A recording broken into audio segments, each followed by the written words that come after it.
What's up and welcome to another Mograph Mocast. I'm Dave. And I'm Matt, and joining us is the rad scientist himself, Mr. Teddy Gage. That's me.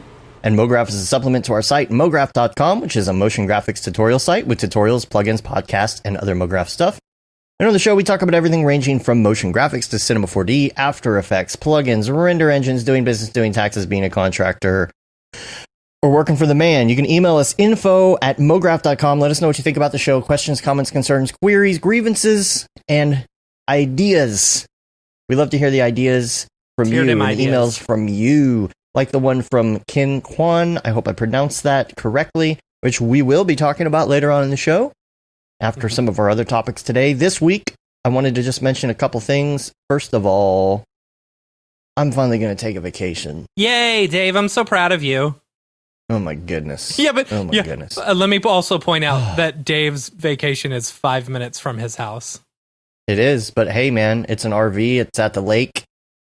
It's at a state park, so I'm down. There you go.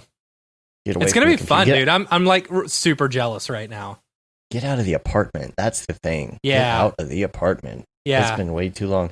And hopefully, if everything goes well, we'll be signing on a house at the end of next month. Yay. Fingers crossed. And let me just say, dealing with taxes when you're trying to buy a house is difficult. Yeah. It is difficult. I will say you're lucky that you hadn't done your taxes yet. Yes, I am. Yeah. Because usually you just write off a bunch of crap, but that makes your income look like it's lower. So I'm having to essentially pay the government thousands of dollars that I didn't have to pay if I wasn't getting a house in order to make it look like I make more money so that I can get the house and then go back to writing things off again. Basically, I could just have to say I didn't write anything off and pay lots of money. Yep. In order, it sucks when you own your own thing. So yeah, if much you need much any better advice, to just set money on fire and rent. Definitely. Right. No. Yeah, I mean that's the thing. Like usually, it's not like it's anything shady. It's not like I'm writing off more than I should. There are tax laws for a reason, and it's not like Amazon doesn't pay zero taxes. It's that they take advantage of all the tax laws that the government puts out there that allows them to pay zero taxes. And so do we as contractors or as business owners. Yeah. But the problem is it also makes it look like you don't make any money. Make as much money. Right. And then you go to buy a house and they're like, oh, you don't make any money. It's like, well, I do, but I spend it on gear. Yeah. So let me if you need any spend advice, it on a house. Yeah. But it's going to be nice to go get the RV and such. That'll be fun. Yeah. Bringing the telescope out there, you know, cool. Fun stuff like that. And I also like to say that in this process of buying the home, when we were in there with the inspector, I took my new iPad in there. Yeah. And I ran the LiDAR on the entire house. It's pretty good. It's the beginnings of all of this, right? It's just the first version of the LiDAR. The apps probably aren't made that great yet. There's only one or two apps, but I was going to ask which one. Yeah, it's called LiDAR Scan Pro, or I add that Pro to the end, you know it's going to be good. Yeah. Well, and then there's DLC, of course. You know, you got to pay in-app purchases to export to OBJ and all that. Yep. But I was able to put them all in and actually get a rough, very, very terrible looking rough outline of the house, though. But then you can build off of that. So I built the walls and all that. What's the resolution? I mean, are we talking like 5 centimeter triangles? Or are we talking? It's interesting. So I was kind of in a hurry because I only had about 15 minutes until the inspector was done. So I was just kind of walking around. It's like the longer you hold it and scan it, the smaller the triangles get. So it does a very broad thing. Interesting. You know, you hold it and it gets better and whatnot. Does it seem designed for spaces, or does it seem designed for like, let's 3D scan this toy or something? Honestly, it does both. I mean, we had huge tall ceilings in the dining room because it's a 2-story house, and so it goes up 2 stories in the dining room, giant chandelier and stuff like that. So aiming it up, it picked it up perfect. It doesn't seem like there was much of a limit I'd be really as far interested as to the compare LiDAR. it to a Gen 1 Matterport, because I used one of those, and they were crap. Of course, they were the real Gen bad. 1 Matterport. But that was Yeah, you know. $15,000, you know? Oh, Yeah. For it's pretty low crap? resolution. Yeah, no, totally Yeah. crap. Well, it might be just as good. The hard part is like it doesn't do textures. Yeah. Does that one do textures? Does it bring the Yeah, like, it doesn't, photo- but they're like, I mean, you know, you're looking at 1K to 2K textures. They're not great either.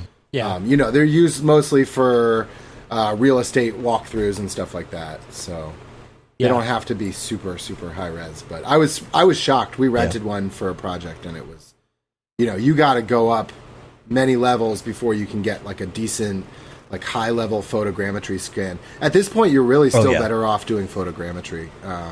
Meshroom's a good one for free. You know, you don't have to pay $5,000 for reality capture.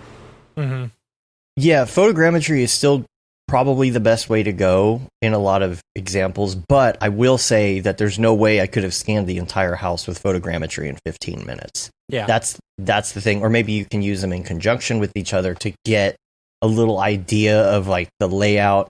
It's pretty solid as far as like going into another room and coming back to the room you were in. It still lines up very well. So that's really cool. It's a really great toy for now just to play around with. It's really not production ready, but it still is something to go in because I'm able to kind of look at the house now and figure out things that I could not have figured out with just photos. And that's huge for especially VFX when it comes too. to like I mean, multi-story. How long do you think the whole scan of like a room took you? The entire house I had scanned in 15 minutes. Oh, that's unbelievable.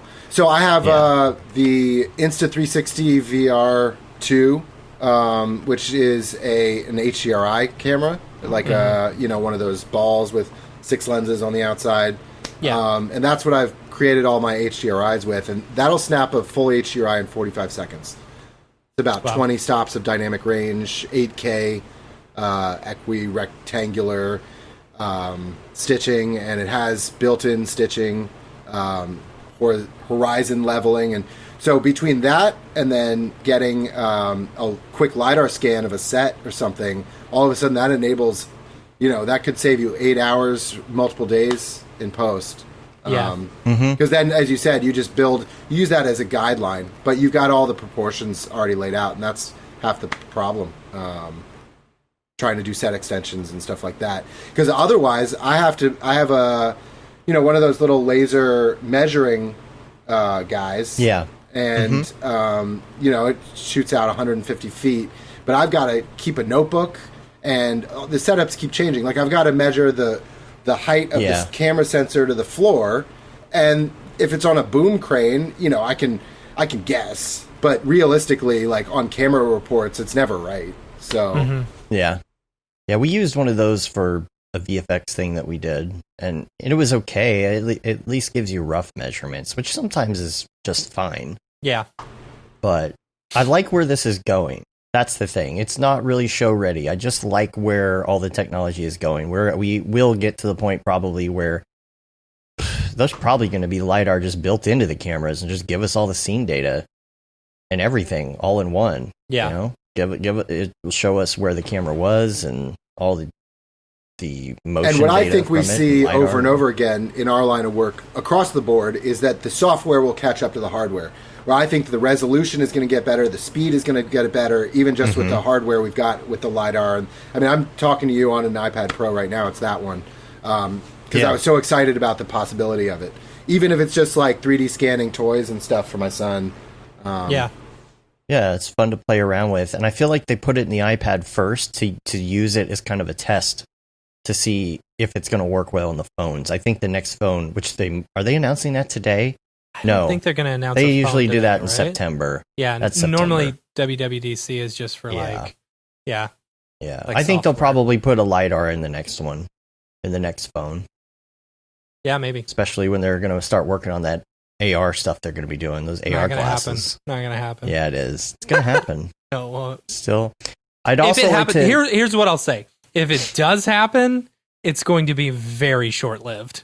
It's not going to be adopted It won't be quickly adopted, and it's going to be way too expensive because you're paying the Apple tax, and it's like it's not going to be good.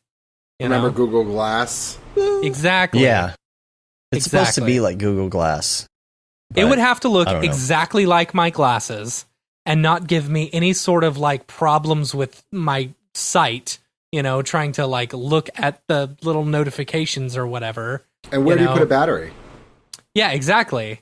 Like the batteries in the things are going to have to be like right? twice as thick in order to, then you just look like the whole thing's made out of even lithium. more like a big nerd walking around with these big old glasses, It's going to be lithium ion frames. Yeah. And who wants to put a bunch of batteries right next to your face, Your eyes, I mean, literally. Exactly. It's like if I lose my eyes, like I can't work anymore, I know, it's my biggest fear, man. Yeah. Biggest fear. I thought we'd all have bionic eyes by now.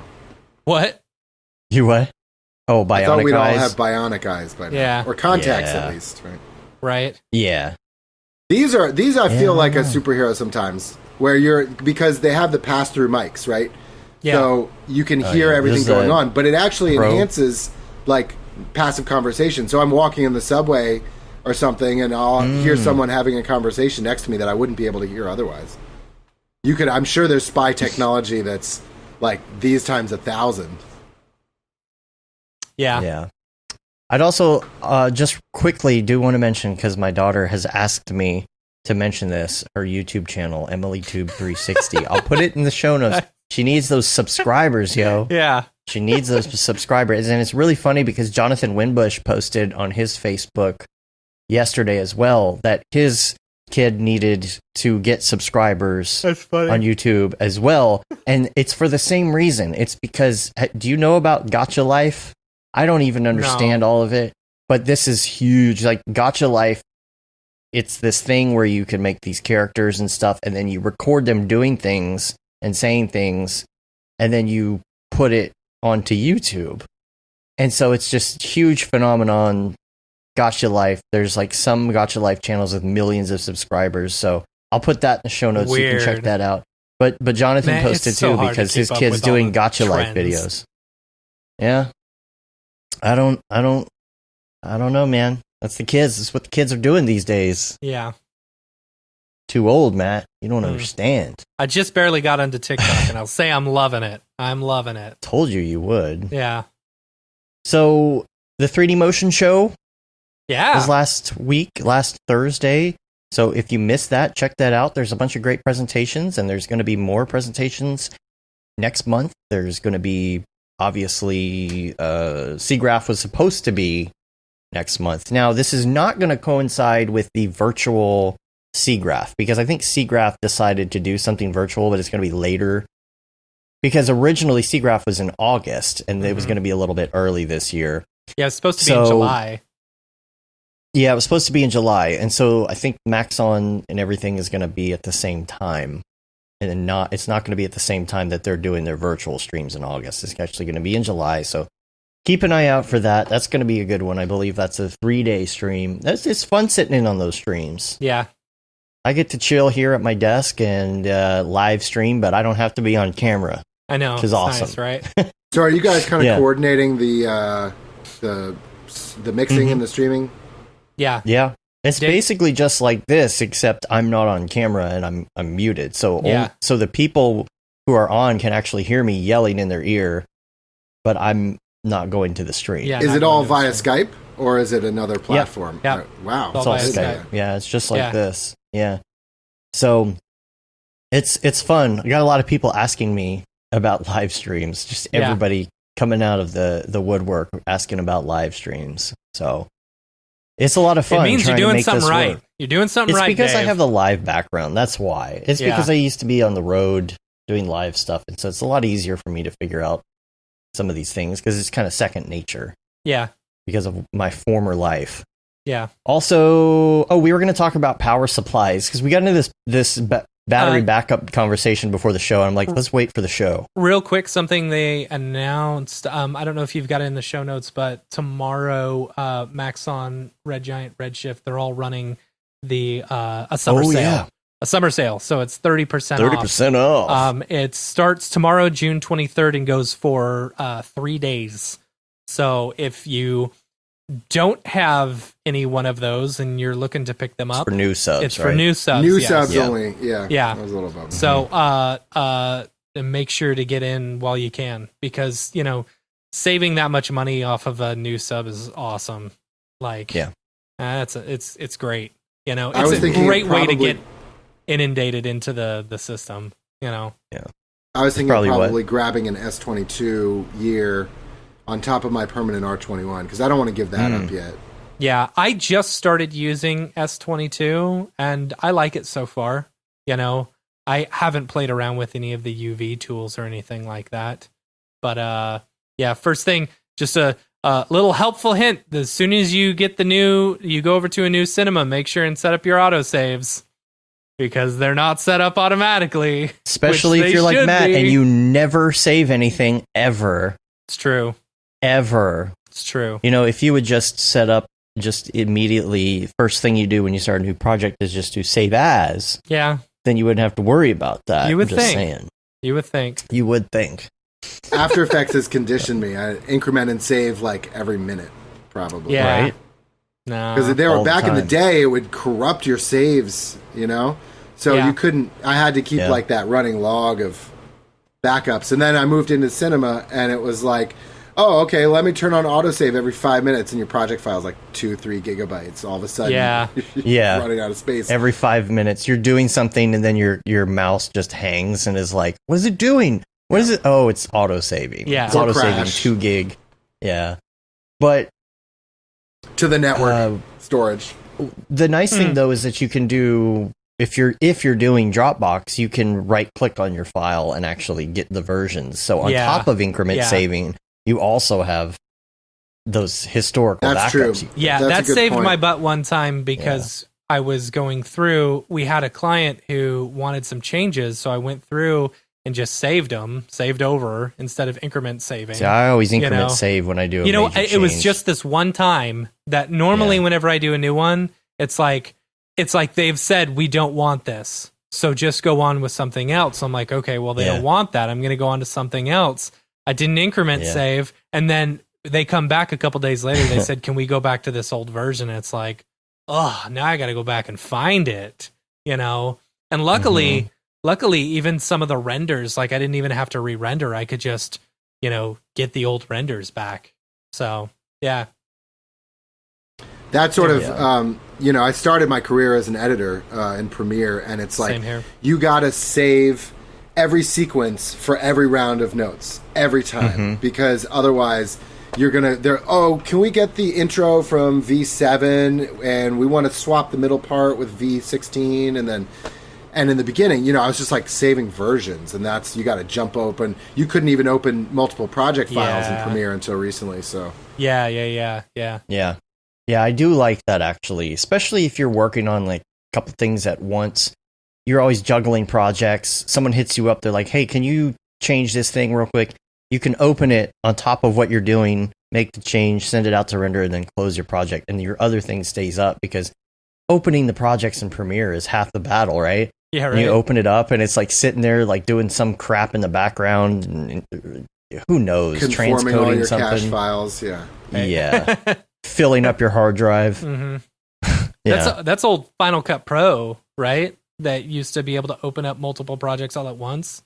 I got really used to that workflow. But and it helps moving things from one project to another as well. Yeah. It's like, I want to move this sequence to this other project. Just drag and drop. Yeah. Exactly. Yeah. So that's nice. But battery backups. Let's talk about battery backups real quick. Let's do it. You're looking for a battery backup because your refrigerator is. So my refrigerator's running. Better go catch it. No, I've got like a little mini fridge right down here, and like everything was fine except for like it'll pop my audio occasionally, But now it's gotten to the point. I understand. You don't want a mini fridge on the same breaker as all of your equipment. Yeah, but like, how am I supposed to install another breaker into my office? I somewhere else? No, I've got everything. I've got my computers and everything plugged into a different wall outlet. But the whole upstairs, like half is all one breaker. You know, one breaker for the one breaker. Upstairs? Yeah. That 20 doesn't amps? sound right. I mean, how many amps? I don't know. It may be a 20 Didn't you amp. kick it up to? You kicked it up to 30. Kicked it up. No, I it kicked was it too up low. To, it was like 10. No. It was 15. actually. It wasn't that. It was that. Because it was a brand new house, they use these certain types of breakers now that, like, if there's like a sudden surge, it'll automatically pop it. Right? Oh, so helpful. I know, right? Yeah. So anytime I would hit render, it would pop my entire circuit and it would turn everything off. And I'm like, oh no, I don't have enough, I don't have enough amps or whatever it is. To run all this stuff. Well, so I called the place and they said, oh yeah, this happens on all these new houses. Like sometimes people will be printing something. Anytime they send something to print, on their printer, that'll cause the whole thing to pop. And so they had to replace it with a new one, an entirely new one that wasn't like that. Huh. I don't know. Well, that's like the, we were talking about the render burrito the other day. The render burrito? The render burrito? Yeah. So in my old office, I only had one circuit, and it was 15 amps, so I couldn't microwave a burrito while rendering. It's a big problem. So you got to microwave the burrito super hot first. Right. Let it cool while you start the render. And then in the summer, it's even worse, because it's like I'm flipping the AC on, trying to get it cool. Gosh. And then the AC is cooling lunch, the burrito. Get the burrito hot, right. Then kick your render off. Right. But the AC I'm is really hungry, but I'm in the middle of a render. Yeah. That's funny. Oh, man. I ended up getting an electrician, who was a friend of mine, to come in, and it was going to be like $2,000 to drop a bunch of new circuits in there. And he looked in the walls, and the circuits were there, but they'd never been connected. Oh, that's it was nice. Yeah. So all he had to do was drop a couple of wires down. My office was in a music rehearsal facility. That's funny. I've thought about doing that before. Factory. So it was like this, it would get like 120 degrees in this room because it was all fully insulated, which was nice in the winter, but with all the machines running. The other surprising thing was half the heat in there was from the monitors. It wasn't even from the machines. Monitors get so hot. So it's hot. crazy. If you take like a thermal deal, like I've got one of those little seat cameras from my iPhone. If you take one of those and you swing it around the room to see what's hot, you'll see the bottom edges of all your monitors are like emitting heat. It's really weird. Yeah, I can feel it. It's the back at the top too. Mm-hmm. So I'm using my you, monitors as light panels right now because I was too lazy to set up the other one. That's funny. But even if you have I've got a big TV in this room back here, and if the TV's on during the day, it'll be a lot hotter in here. I'm like, why is it so hot? Yeah, just because there's a 55-inch monitor on. I've got an old plasma TV, downstairs in our living room. Now our living room has really tall ceilings, so during the winter or whatever, we have that TV on, and it's like it heats the entire room. Mm-hmm. Yeah. Yeah, it's crazy how much heat those put out. Mm-hmm. But also, how cold does it get there? Let's be honest. It depends. The coldest it gets is probably freezing. That's it. Okay. Yeah, but you have that's the occasional 20s. Yeah, we'll have the occasional 20s, but most of the time it's 30, 40, 30, 40 at the coldest. Yeah. And then, So with your power supply. With your backup. Your battery backup. So you want it so it conditions the power because it's turning off your monitors for a second. It's like making my monitors flicker or something, Right. And it doesn't do it on my LG widescreen one. It only does it on my crappy Samsung ones, So you probably could get away with just a conditioner. Yeah. Possibly. Yeah. Without the backup, but the thing is, if you have all that gear, first of all, you need protection on it. Second of all, is your cable box my for your internet? Are fine. Yeah, but the thing is, if you're to drop, let's say you're right. The biggest thing for me, it's not going to save you in a power failure, right? It's not going to keep the stuff on for 2 hours while the electric company comes out. It's not going to do that. However, those occasional flickers or random storm blows through, and it's not even the lightning, it's the wind sometimes just makes the power lines freak out for a second. You'll have some sort of a quick drop. Well, instead of your entire system shutting down during that, it'll keep it running for that split second that you need it for. And these systems, like the Cyber Power, if you get a good one, it'll take a lot of I mean, you could put a computer and a monitor, a couple things on there, but if you have your cable coming in and your network routing and everything else, if you put those on the backup, the nice thing is if your power goes out, you'll still have internet for a while. Yeah. And it won't reset your cable box and reset your internet. You won't be waiting for it to boot back up, any of that.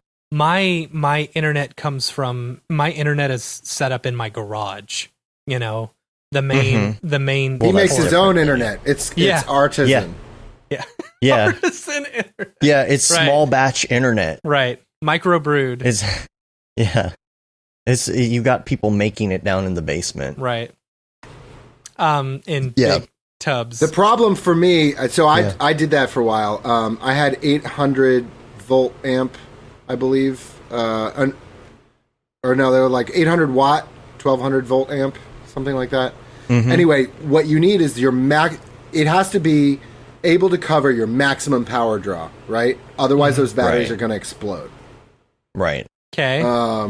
So if you're pulling down, and I use a kilowatt meter to measure that, if you're pulling down, 1,000 watts, it's got to be able to sustain that. Otherwise, it's going to yell at you. And I couldn't figure out when I was rendering. The Cyber Power ones have the little monitor on the front that actually give you all that information. Mm-hmm. So you can. I really just need a battery backup that will make my monitors stop flickering. That's it. Well, I mean, don't you want to have something connected in case the power goes out? You can at least make sure all your stuff is shut down. Yeah, in that case, that would work. As long as your workstation is only connected to the power conditioning side. Usually there's like half of it is battery draw, and then half of it is power conditioner. Yeah. And the other thing about the Cyber Power ones, too, is they are expensive, right? Let's say $300 or $400 for a really beefy, nice one, which is what I got here. And I have had this thing for probably almost 10 years. And the reason is because when it goes out, I hope everybody realizes this. With those, you don't have to buy an entire new $400 power supply. You just buy a new battery. Because, these things wear out because what it's doing is you're constantly drawing off the battery. The battery is constantly being used because it's the middleman for conditioning the power. So if it starts to go bad, unfortunately, it'll start to just shut off, even when you have power. At that point, you have to unplug it or you're going to be in trouble. But you get online and you can buy these batteries, and it's usually two of them that are linked together. And you can grab these and drop these little batteries back in for like, I don't know, $60, $70 every 4 years or so. That's not bad. So I'm on my third set of batteries for these. And so it's cheap to replace after that. It's just maintenance after that. But it's so good to have your equipment protected too. It's not just about the battery backup, but it's protecting those ridiculously expensive video cards that you've got in all the systems too. Yeah. Yeah, I did have. You said it was Cyber Power. Cyber Power, because even brownouts. When you start having brownouts and things are, turn off. Have you ever had the power where it starts turning off and on a whole bunch of times really fast? Dude, that will ruin some of your hardware if you're not careful. Yeah. I had the audio, the Realtek audio on the motherboard just completely fried by a lightning strike. It was so weird. I had no idea what had happened, and I thought the whole motherboard was fried for a minute, but. Yeah, I had a brownout thing where the power started flickering and it ruined a cinema display that I had years ago. And I'm and luckily I found a weird workaround for it where you cover one of the pins with paper on the power supply. It's really weird. It's low voltage at that point, but you cover this little thing and then it starts working again. It's so weird. And I was able to get around it, but I was trying to tell the power company, you guys, I've been complaining about these transformers not working correctly, and things are just turning off and on and off and on and off and on, and you're ruining my gear. I need compensation. And they just laughed. Yeah. It was worth a try, right? Right. Our local power company is Con Edison, and emphasis on con. Yeah. Ding. Do y'all have the ability to choose whoever you want for power? Okay. You're not deregulated, huh? Yeah. You can, there, like, every couple of weeks we get people at the door trying to sell us on like, oh, buy this clean energy package, and it's a scam. Your energy prices are doubled, and you can't unsign up for it. Yeah, it's like, it's bad. It's really bad. I'm on clean energy. You know, I specifically, you gotta vet those. You gotta vet that company though. Make sure that they are what they say they are. Well, the thing is, Texas has kind of a system for it. Yeah, like, I mean, it's all, they basically are buying. You know, they're buying credits. They're buying renewable energy credits, and you're using those credits versus, like, you know, coal or natural gas, or whatever it is. What they do in Texas is they deregulated, and you're still coming off the same grid, and it's all through the same company. However, it's called powertochoose.org, and you can log in and you can actually choose from vetted lists of companies that are legit. Yeah. And they give you different package deals on what you can buy in the lowest kilowatt hour. I think I'm paying like 7.5 cents per kilowatt hour or something. That's half. Yeah. Yeah. Yeah. I've never paid really more than 11 ever. Wow. Paid more than 11, and I'm on renewable energy. So. Yeah. Well, we got some peeps in the chat here. We got Shams. What's up, My Shams? daughter said hi again. And Bob I saw Dr. Sassy in there. Man, Dr. Sassy was in there. I mean, I find posts from Dr. Sassy back in like 2002 C4D Cafe, right? It's like old school helper. That's funny. Totally. Yeah, Bob's in here. Why don't I just mention this link, because it's the only link I have this week. Let me bring this up. I should have put it in my other notes so I could bring it up on my screen. Let's see, it'll take me a second to load because my old laptop sitting over here is like super old. Oh, it's so slow. Last week, housing discussion. This week, power discussion. We could do barbecue tips.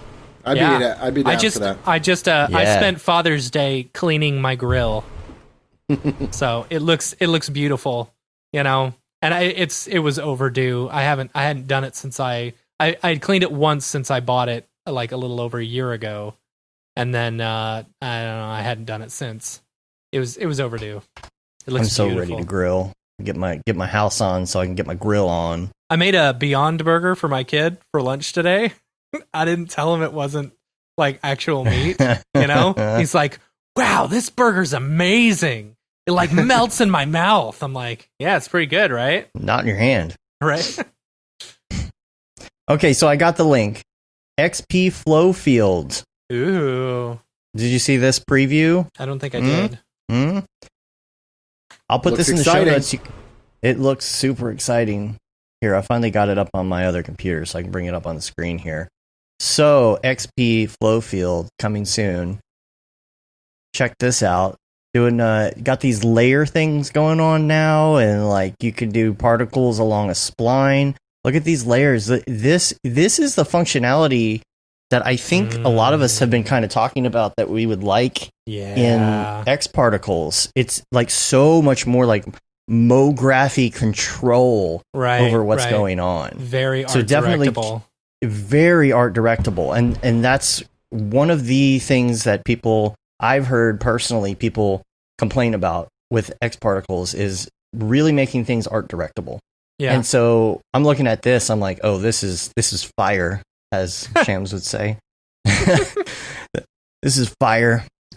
So make sure you check this out. This the original Flow Fields had just come out when I was working on the Tool Farm promo spot that's on every Mograph. And so I'd been struggling with the flocking, and I got in a pretty good, like, if you go back and watch that spot, I got in a pretty good result with a lot of tweaks to the flocking mods. And then for the final shot, there's 3 schools of fish that are all converging, and then they've got a circle around the Tool Farm logo, right? And I just was having a hell of a time getting that down. And in like 4 hours and with flow fields, I basically mocked up the whole flocking behavior and had it finished. And it was great. It was really a game changer. Bob says new flow field is way faster too. It's been rewritten for efficiency. That's awesome. Super excited. I haven't really had an opportunity to use X particles lately, and it's just because I haven't had like a good X particle-y project to work on. Yeah. So I don't even think like I need to update all my stuff. Yeah, we just had a project that I used X particles a lot on, you know, like using it for emitters, like just emitting, you know, I don't know, like debris and stuff like that. And I don't know, I really like it. It's so easy to just hop in there and get in and get out, you know. One of the things that I think a lot of people don't consider it for a lot is for scattering. It has really fantastic scattering in C4D on landscapes. The matrix object's really good with Redshift, but there's some actual topological. Oh, nice! I'm so tired of seeing this. So get some free ads right now. So all of the like stuff scattered on the landscape, that's all done using XP caches. Like all that stuff, that's all XP. Cool. So like you can limit it by height, slope. Yeah, that's the fields part.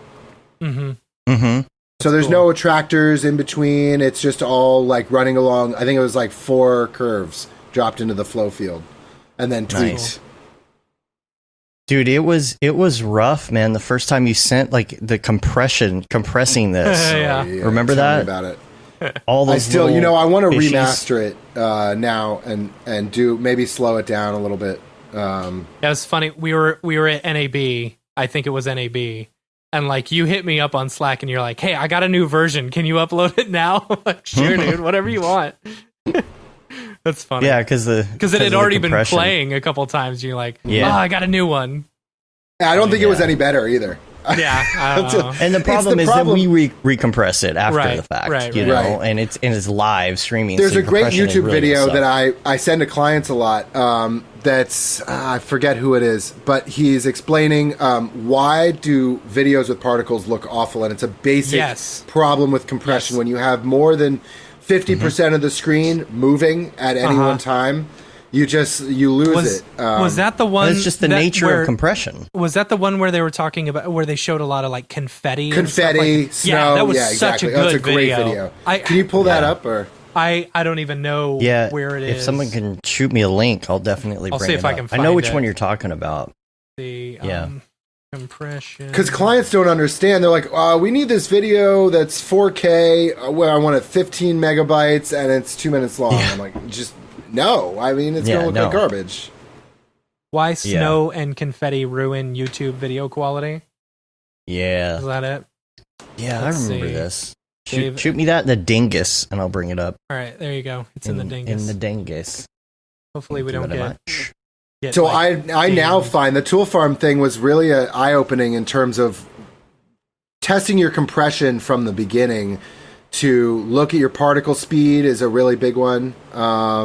Big shout out to Tom Scott. This is his video. So, if we don't own this, we have to say that. If we say we don't own this, then it means it's okay. Right. Yeah.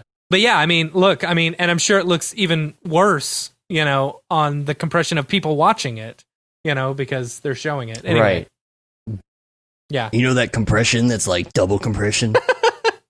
Right. It's funny. Yeah, this is a great video. I'll put this back in the show notes for anybody who hasn't seen it, so you can understand this. I'm just kind of scrolling through it here.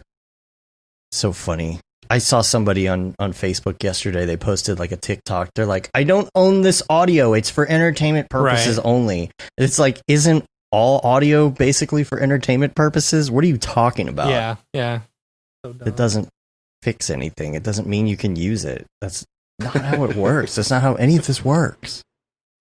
Yeah, you'll have to watch and see, but he does like different comparisons of bit rates so you can really see it, and like snaps his fingers and then shows the difference.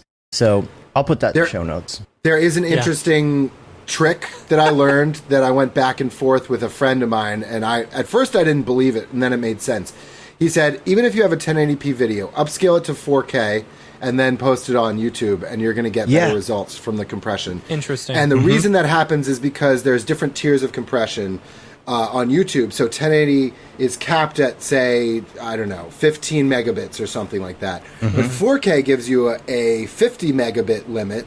So even if it's, a 1080p video that's been upscaled, you have that extra headroom on the compression. Now, the thing is, you need to watch it in 4K, and who's really doing that?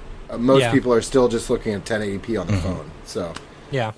I try and use 4K as much as possible. Yeah. I'm a 4K nerd. Like, everything that we buy, and they don't make it easy to access. Like, even if you get on not just YouTube, but like Amazon Prime or whatever, you'll be about to like either buy or rent a movie, and you'll be like, wait, I almost bought this as HD. And it'll be the same price for 4K. Right. You just have to search, and it won't even say, get this in 4K or pick an option or anything like that. It'll just say, it'll say nothing, and you got to go back to your search and search for what you want with 4K in the title. But I am a giant 4K nerd. Everybody good on your recordings? You all good? Yep. You were looking a little nervous there. I was checking my audio too. I was checking. Yeah, I was just watching. Oh, okay. I had muted myself for a second, and I was checking to see if you could hear anything. So real quick, I have one thing for Ravcock. What's your flavor? What's your flavor? Just wanted to mention Octane 2020.1.2. If I did not announce that last week, I may have. Isn't there a new one? That is the new one. The newest one that came out like yesterday? There's a yesterday? Yeah. Man, they're quick. What was yesterday? Okay, it's I didn't have a chance to install these. 2020.1.3. There's a .3? Yeah, there's a .3. Good Lord, man. Which is cool. Like, and here's what's awesome. Like, just last week, I was saying that there needs to be some sort of on-off switch for OSL shaders. Ahmet already put it in there. Yep. So, like that's fantastic. So, in the new one, they fixed the missing image inputs into OSL scripts. Non-functional parameter use thin film layer. They fixed the VDB loading problem, which is cool. I didn't even know there was a VDB loading problem. And then ability to deactivate the OSL scripting mode per C40 noise gradient nodes, which is awesome. That's nice. Yeah. He did that just for you. He had to have. You were having that conversation. I don't think I wasn't the only one who complained about it, And it's like, because OSL scripting was automatically turned on, which is great. I think it should be, Yeah. It's just like a lot of people don't know, this is why it's being all funky or acting weird or something like that, Like, this is why I can't use it in a displacement. He's so all over it. That's he is. Freaking incredible, man. Octane displacement is crazy. I haven't good. used Octane since like V4, but it works very differently from what I understand. It's a little bit.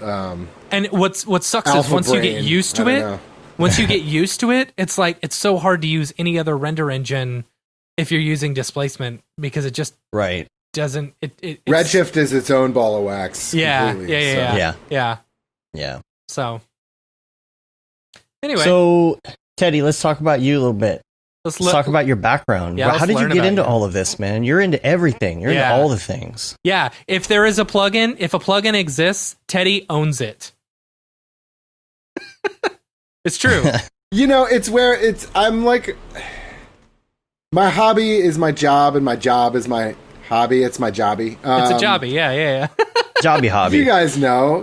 It's like I get to spend my business funds on stuff and toys, basically. Yeah. Unless you're going to buy a house, in which case, you can't. No, you can still buy them. You just can't write them off. Yeah. I don't even understand that. I won't get into it, but as a New York resident, the idea of owning something is beyond. Oh yeah. That's of funny. course. My $1.2 million studio apartment in Lower Manhattan is not a dream that I have, really. That's funny. So I started as a video editor out of school. Now, actually, I picked up After Effects in school. I went to Wesleyan University in Connecticut, not Wellesley, as it's often Not Wellesley. It's all girls. Gotcha. Wesleyan has a fantastic film program. I actually majored in English and took all the film classes. That's funny. Just always, enjoyed writing and reading. Right. And watching. And so I took digital media classes that were like the first ones to be offered. And we were learning Flash, and the teacher showed us some quick thing that he'd done. And it was like a 30-minute lesson, and After Effects was in there, and I was like, I want to learn that. Yeah. And so I was the only one, and I badgered him so much that he taught me the basics of After Effects, and I had this really crappy digital camera that could take 640 by 480 videos, and went to the amusement park and shot a bunch of stuff, and then was just playing around with it in After Effects and fell in love. What year was that? 2002, 2003, maybe. Okay. Yeah. So maybe it was one of those Sony cameras that took the floppy disk? No, I believe it was a Nikon, Coolpix. And then I got a Canon GL2. Nice. And was shooting on that and shot a bunch of stuff of my friends playing music. And they ended up being MGMT. That's funny. So, good friends of mine. And I'm actually talking with them about maybe releasing some of that early footage. And we're sort of deciding, is it just going to be straight documentary? Is it going to be a retrospective montage, that kind of stuff? But yeah, so sidetrack. So I was into that, and then wanted to do a major in film with a focus on digital media. And the head of the film program at the time said, digital will never have a place in film. Oh, so I remember that argument. I remember it, and it was I do. You would watch you'd see 28 Days Later, and they're like, see, they did it digitally. It can happen. It can happen. We can make this. But it was an understandable cinematographer argument. Said, no, this will never do. I will never work in digital. Right. Yeah. And I got it back then.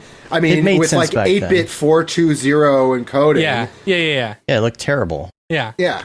And in fact, I see a lot of stuff the Star Wars movies that were shot on digital, the masters are 1080, and the comps are awful, man. I mean, you'll never be able to recover that stuff. So there was, at the time, they didn't envision that we would have the sensors we have now that can do 444, 10-bit, and up, Yeah, doing freaking 16K and scaling it and all that. Yeah.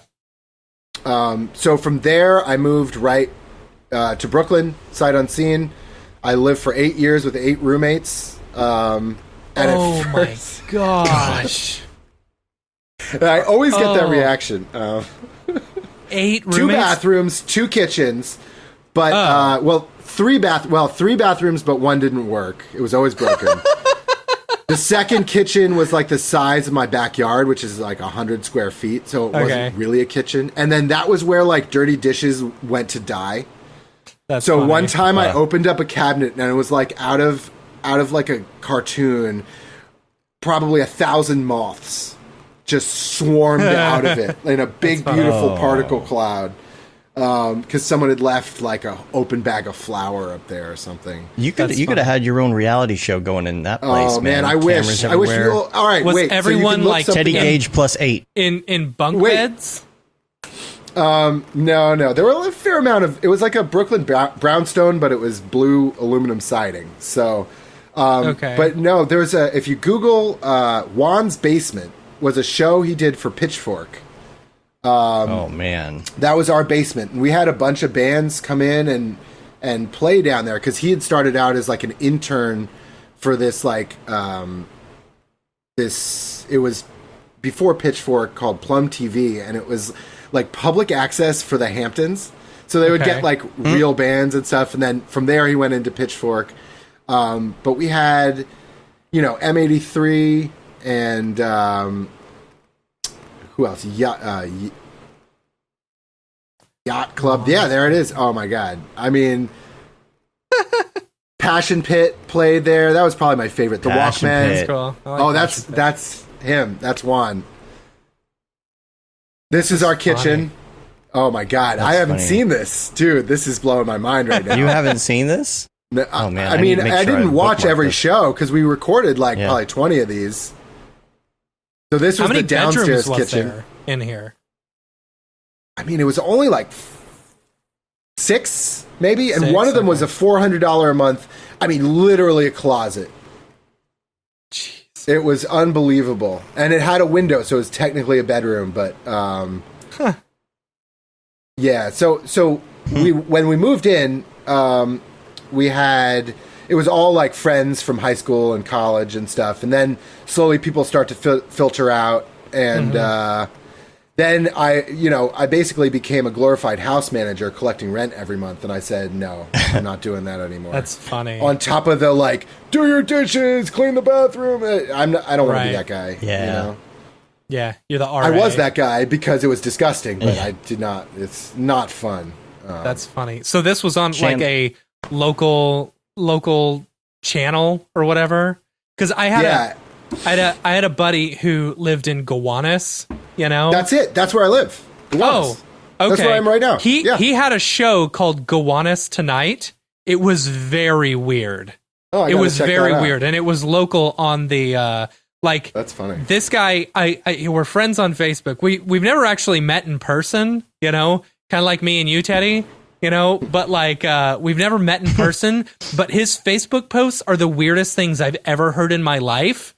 You know, it's like, anyway, but he had a show called Gowanus Tonight where it was like literally him sitting in his living room, and it was really, really awkward. Anyway, the pioneer of the vodcast. Yeah, right? The vodcast. Public access. That term. Yeah. Wow. Yeah, Sham said her teacher said that GIFs were dead in 2015. Still going strong. My first experience with a GIF was not an animated GIF. It was just a regular GIF. That's how old. It was just a still GIF. It was always the under construction, you know, that you'd always put on your GeoCities page, you know, when you're making your still GIFs were first. Nirvana fan site. Yeah. Back in the day. I feel personally attacked right now. I had a Marilyn Manson fan site. Well, there you go. Yeah, is it on little GeoCities? flame GIFs on GeoCities, and I figured out how to game the SEO. Like, you know, you have the white text on a white background with all your search terms. Right. I checked it like 8 years ago, and it had 8 million hits. Oh, that's funny. Wow. And I was like, oh, I could have actually done something and made revenue. Probably be a millionaire now. Right. But I just, you know. Gosh, there was GeoCities, and there was another one that came up after that. I can't remember what it was called. Man. But I'm kind of sad because GeoCities, they archived all of GeoCities, but for some reason they didn't get my neighborhood. Oh, really? I don't even remember, like, it was so long ago. It was like fresh internet, I swear. Like, I don't even remember where my site was. I remember mine. It was geocities.com/Silicon Valley/Pines/6409. Oh, wow. But I still can't find it. Like, it's not archived in the archive. It makes me sad. So it's not in there. And you had to do Silicon Valley with capital S and capital V or it didn't work. Jeez. Right? And the funny thing is, it created an auto-generated password for you.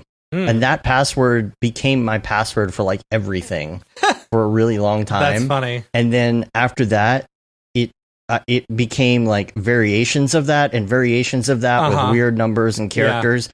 And still to this day, there's very small bits and pieces of that password inside of the passwords that I use for some of my sites. Funny. Isn't that crazy? You definitely have a Russian botnet on your machines right now. Yeah, probably. That's funny. That's really funny. Gosh. Angel Fire. Yeah, that was it. That was one of them. There was another one like Angel Fire, and it was it was very much like that. Gosh, I wish I could remember what it was. Do y'all remember Web Crawler?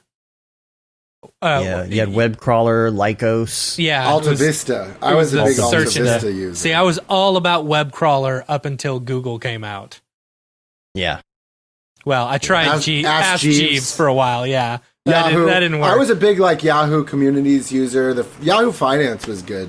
Yeah. When I was first getting into that and losing money in the stock market. Free webs. That's funny. Gosh. Memory lane. No, let's talk about. What was y'all's first AOL username? Dead Ted. Dead Ted. DEDTED. Okay. All right. Wolfman379. That was me. I was Mentor972, which Oh I my still gosh, it's am. still your name. Yeah, it's because all my friends were getting on AOL Instant Messenger, and we were all in the area code 972. So we were all our school nickname plus 972. That's funny. That's all of us. There were like 15 of us, and we all had something 972. Yeah. It was the Wolfman best. was my first one, and then it became. All right, what was the first MP3 you Milstead. ever heard? The first what? Your first MP3. I don't even know. I know mine. I have no idea. It was Diamond. Remember the Diamond Rio MP3 player? One of the very first MP3 players. It would hold like 4 songs. I had one. Yes. And it came with a song or something. So I'm almost certain it was the Macarena.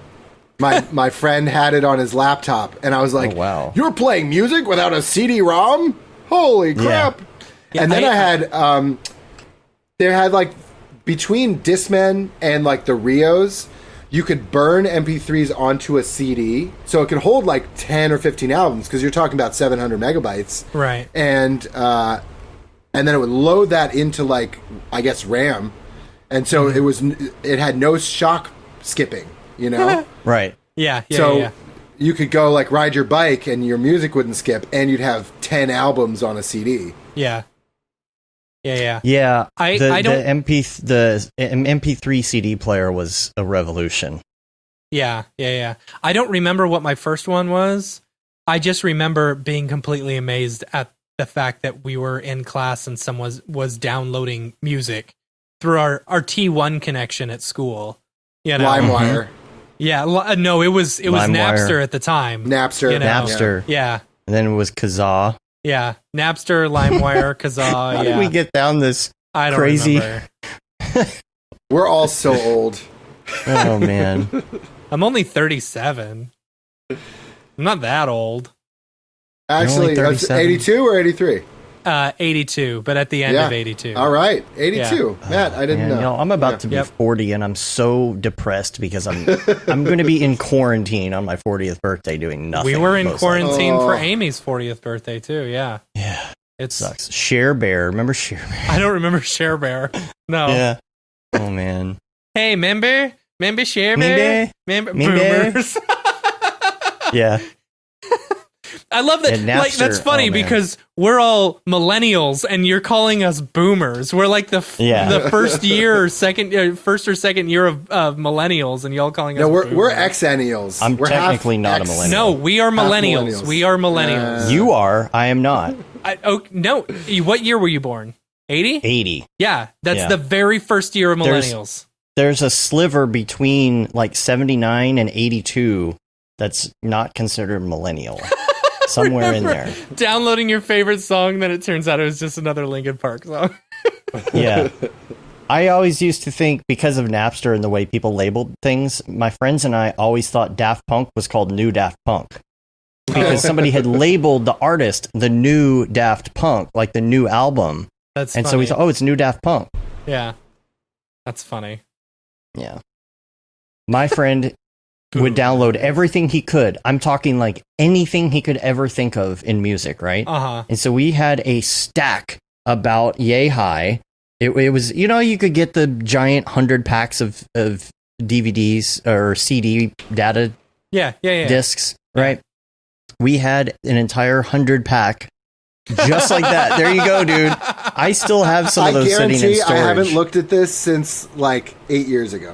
It's just still sitting there. I have those. It's just a melted cylinder of plastic now with like flaky bits coming off of it. It will never work again. But we had a stack like that, and every single one was full of data CDs of MP3s. We're talking thousands and thousands and thousands of them of songs. Like, it was nuts. That's and funny. what are you going to do with all that? Yeah. I have some, I got one of those DVD writable, things where you could actually, it was a DVD drive, but it would also record as well, and I have like probably 2 or 3 discs of them sitting down on a spindle in my garage of the original like Obama debates when he was first, when he was running for president the first time. I'd be watching TV and I'd be, oh yeah, I got to record this. Oh, it was like a live, almost like a TiVo? Yeah. Oh, but you'd record it CD? to... Yeah, you'd record it to DVD. Yeah. DVD RWs, probably a proprietary or something. Yeah. Yeah, you could rewrite and stuff. But you had to make sure that you closed the disc. Otherwise you couldn't watch it anywhere. Finalize that session. This actually segues very nicely into my... so after... being involved in Juan's basement and moving to Brooklyn with my 8 roommates, I got a job basically as a PA at a place called DuArt Film and Video that was a direct competitor with Technicolor in the city, up in Hell's Kitchen. And I started out basically moving boxes around in the basement. We're talking like a room with a ceiling 2 stories high of cardboard boxes, and the ones on the top and sometimes in the middle had all kinds of water damage. I mean, it was like I'd walk down in there, I probably needed an N95 mask, but they didn't give us that. So much asbestos. Moving boxes of film, like some of it like real celluloid film, and man, that's cool. So, and then like I got upgraded to the shop floor, and I was degaussing, Digibeta consignment tapes and beta stuff. Yeah. Digibeta and HD5 tapes were the big hot thing back then. And then I left to go start like trying to do some freelance stuff, and they called me back like 3 months later, said, hey, actually, you remember Tom, our DVD motion graphics author producer? Yeah, he was a good friend of mine. He died of a heart attack on the job. Do you want his job? On the job. On the job. Do you want the job? Wait, how long did they wait to ask you after he died? At least a couple minutes, right? That's a good question. I mean... Literally, the ambulance is there. I don't... Hey, man, can you come in? We got some... Just don't look in that room. He just died. They just took him away, but we really got this big job we need you to finish. Something about inhalation of cellular. So much turnover there. He was in the basement for a few hours. I don't know what happened. Never made it out. Yeah. But while I was there, it's amazing. I mean, this is all actually kind of part of the same conversation. Like, they were running their film lab 24 hours a day when I started, and within a year and a half, it was only running at night every other day. So that's how precipitously the film to digital transition happened. Yeah. And also, right before I got in there, they'd spent like $50,000 to $60,000 on a digital. I don't remember whether it was like a Quantel box or something. It was like right before Final Cut hit, right? Yeah. So all of a sudden, you got a $5,000 machine that can do what this $50,000, nonlinear edit system can do, and they swore off digital. They were like, "We're not upgrading it. We're not buying anything else. We're leaving it all on the table." But they were doing a ton of business in DVDs, and like basically we're like a small DVD production house for documentaries and stuff. So I ended up making a bunch of basically DVD menus using Encore. Yep. Yeah, Encore. DVD Studio Pro was my jam. DVD Studio Pro. Man, I was DVD so Studio good at Pro, DVD Studio and then Pro. Sonoris. We finally got like Sonic Sonoris, and that was a huge upgrade. Because, I mean, with Encore, you'd wait like 4 hours of my day was spent muxing a DVD. Muxing. Fail. Oh, man. And I'd have to do like overtime just to get this thing. And then we had a robot that was replicating and printing on the DVDs. It would do like a stack of 100 at a time, theoretically, right? But it would do like 5 and stop. 5 and stop. So you had to babysit it. Yeah. As far as I know, they're like still making Blu-rays over there. The same. Man. Teddy, we have the same life, minus living with 8 people. I'll tell you what. I was actually working at a place when it was going, to the digital transition. They had an Avid, but then there were all these other little cheaper machines that were starting to come out, but we still had regular linear editing machines, 3/4-inch decks, and all of that. But on the duplication side, Umatics. Yeah, Umatics. We were doing dubs from like D1. We were doing like D1 dubs and old crazy formats. Like they had machines that were just probably cost $100,000 back then. Now they're just garbage. Yeah. But like I was in the facility at first where they were doing dubbing before they made me an editor. They realized I could actually edit already. Yeah. And I was detabbing tapes half the day with a screwdriver, just taking tabs out of VHS tapes. And I probably talked about this a long time ago on the show, but we would put all of the tabs into these cups, and then we would melt them into these balls of VHS tabs. But the guy that became an investor in the company from Korea, he came over and he started like building these things for us to become more efficient. And he was like a master engineer. His name was Eddie Chung. And I wish I could find the guy. Like this guy was a character, man. He was such a character. But he figured out how to build his own infrared distribution amp to operate these VHS machines. And so what we did was we got consumer VHS machines and put them in racks and racks and racks and racks, hundreds of these things, right? Yep. But he figured out how to wire an infrared distribution system where we could wire and what do you call it, shrink wrap all these little infrared LEDs into the front of each VCR, and then plug with an RCA cable one remote control for them that would control them all. So when you're ready to do a dub, you would hit it, and the most satisfying thing in the world was to take the remote and hit the eject button when you were done, and like hundreds of VCRs just ejecting tapes everywhere. It was the most satisfying thing ever. My first day on at working at this little post house, consumer based post house, it was making like 1,000 VHS dubs, and they were only like 5 minutes long. But we didn't have anything special like that. We just took the one remote for one of them, and we just wave it around and hit record, so that we get them all. Hold on, I'm going to start my recording again. It looks like it's still doing it, but it's kind of like being a little wacky as Audition does. Yeah, mine does that too, but it's usually fun. Like it's weird. It doesn't fine. look like it's moving. Like the peaks aren't showing up, but it's still running. Yeah. Oh, it's running. Yeah, I think it's all right. All right. I think we're good. All right. Did you hit stop at all? Do we need to resync, or are we good? Nope, I did not. Okay, cool. But yeah, so like you would use one remote to like hit record on all of your machines, and then you'd find out like later on when you're checking them back that like you missed a couple machines, and you're like, okay, well, all right, not gonna do that, That's like that was my first day, and I'm running like 1,000 dubs, and I felt like the coolest dude in the entire world because they trusted me so much to run all these important VHS dubs, Well, I was, and then actually after that, so they had to cut costs, so I was let go, and I went to a place called Charlex, which is a big, it's like ad agency plus post-production. They had a lot of flame, like 5 or 6 flame setups with Tesros, and then they also did a bunch of 3D, like landmark 3D stuff. I don't know if you remember, there's like an M&M spot where there's waves of color, like kind of pulsing in and out of M&Ms. And they programmed all this stuff in MelScript in Maya, and it's stuff that would be so simple these days in cinema. But back then it was like, a big deal.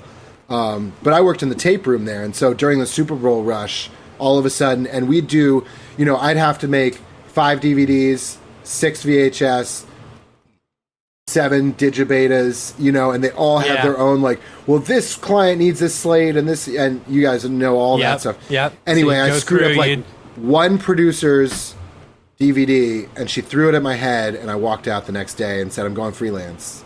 And then I went freelance and ended up picking up a number of clients that I'd had sort of on the side already, and that's sort of where it went up until I started an LLC, an S corp. Yeah. Like how long ago was that? 4 years ago. But I've been doing freelance, like shop hopping freelance 3D and After Effects before that without a corporation for like 8 years. That's cool. That's cool. So I want to talk about what you're doing now, because I don't think a lot of people know. As far as you can say, unless there's something you can't talk about. We didn't really talk about that, but tell us about what you're working on right now. Well, I sent you the link. I don't know if you got it that was sort of I did a fun video I did for a friend of mine. I have 2 kids, 5 and 3, and a good friend of mine is in a band called Roly Poly Guacamole. That's a kids band. So we went in and shot on the green screen at my office. If you want to see some of this.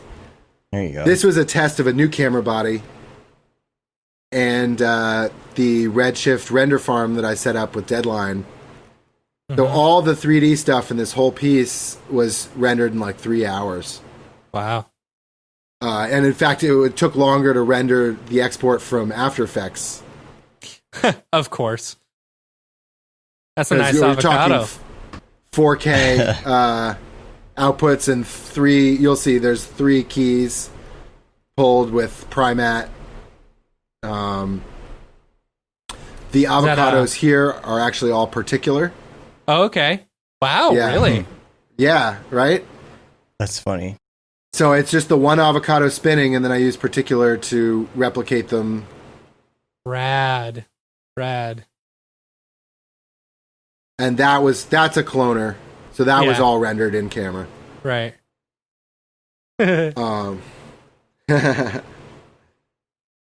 Yeah, so tell us about how much can you say about your studio right now? What you're working on there? A couple of months ago, December, I moved into a new office space out of the music rehearsal facility, which was great. And it is a sort of like it's hard to describe it because it's got 4 podcasting studios, a green screen space, a full recording studio, like with big ADR room, and like you could do a full band in there with Dolby, like it's fully Dolby certified. There's a screening room in the basement. It's like a big post/production facility. And the green screen is enabled with virtual production stuff that we're working on, and a system called Pixotope, which is basically built on the Unreal Engine. It's like a custom SDK of Unreal, but it's basically full Unreal. But it accommodates, it has its own video rendering pipeline that bypasses all of the Unreal video handling. So it's like you can output like 8 4K streams from it. They used it on the last Super Bowl to composite Raven at the end in the Ravens end zone, flying in and landing on the crossbars, and then they were shooting it from multiple angles. So the way it works is each computer is like its own dedicated render node, and it's like one computer per camera. So each camera basically has its own 2080 Ti that is handling the input and output, and it uses exclusively Kona cards. So Kona 4, Kona 5 handling the inputs and outputs. And then for the tracking, it can take any of the tracking stuff. It can take live mocap. It does, live ray tracing, obviously. So it's sort of, there's another system called Brainstorm that's been around for like 20, 30 years. And Brainstorm took a lot of the Unreal rendering stuff and sort of shoved it into their pipeline, whereas this was built from the ground up. And we looked at both. Brainstorm's actually more for live data viz. So you could have like a fantasy football draft, and you could have live numbers coming up in the background on these screens, and it handles all that stuff very well. This is more about the rendering pipeline and more for film and TV, VFX and post-production. And you can use it in you could stream it live, but you could also use it for previs like Mandalorian. And so we've got a green screen, and a lot of people are going with that LED wall technology, which is so hot right now. But there's advantages and disadvantages of both. One of the main reasons and a lot of people don't know this, they used LED walls on Mandalorian, is because of all the shiny chrome stuff. So when you have chrome and a green screen, it's a nightmare because you got to roto out all the, the reflections and stuff. But at the same time, you're locked into whatever you get on camera with an LED wall. You're not getting all that matte information for post-production. Mm-hmm. And, I think they shot a lot of stuff green screen as well. Yeah, you can't go back and fix certain aspects. And a lot of directors and producers I talk to now about virtual production, they're like, we're eliminating post-production. And I'm like, hold on. No. What you're doing is you're taking all of post-production and you're shoving it into pre-production, and it's putting so much more stress. Like, imagine if you have to run a game perfectly that's like a beta during a film shoot, right? Yeah. And with all of these variables, you're just adding like 1,000 more things that could go wrong. So it's not really like a magic bullet, but I think that it does offer so much more flexibility. One of the other cool things, we have what's called a Starfield tracker. So we have a red camera that's calibrated with this Pixotope system. So the Pixotope system knows the focal length, the sensor size, all of that stuff. And then it's got encoders on the lenses. So when you rack focus in the camera, you're rack focusing in Unreal as well at the same time for all the background stuff. That's super But then rad. there's a camera. So imagine this is the camera. There's another camera pointing up. Let me back up. Hold on. Yeah. There's another camera pointing up, looking at the ceiling, where we've got a number of randomly placed infrared stickers, right? And it has a memorized that pattern in the brain. It's like a small Linux computer that's a breakout box that connects to that camera on the camera. So what it's doing is, if it can see 3 of those trackers, it can orient the camera to within millimeters in space. And we even looked at like some of the Vive tracker stuff, which is really super cool. And there's a lot of things you can do with the Vive trackers and other like lower cost systems, but the accuracy isn't there for full production.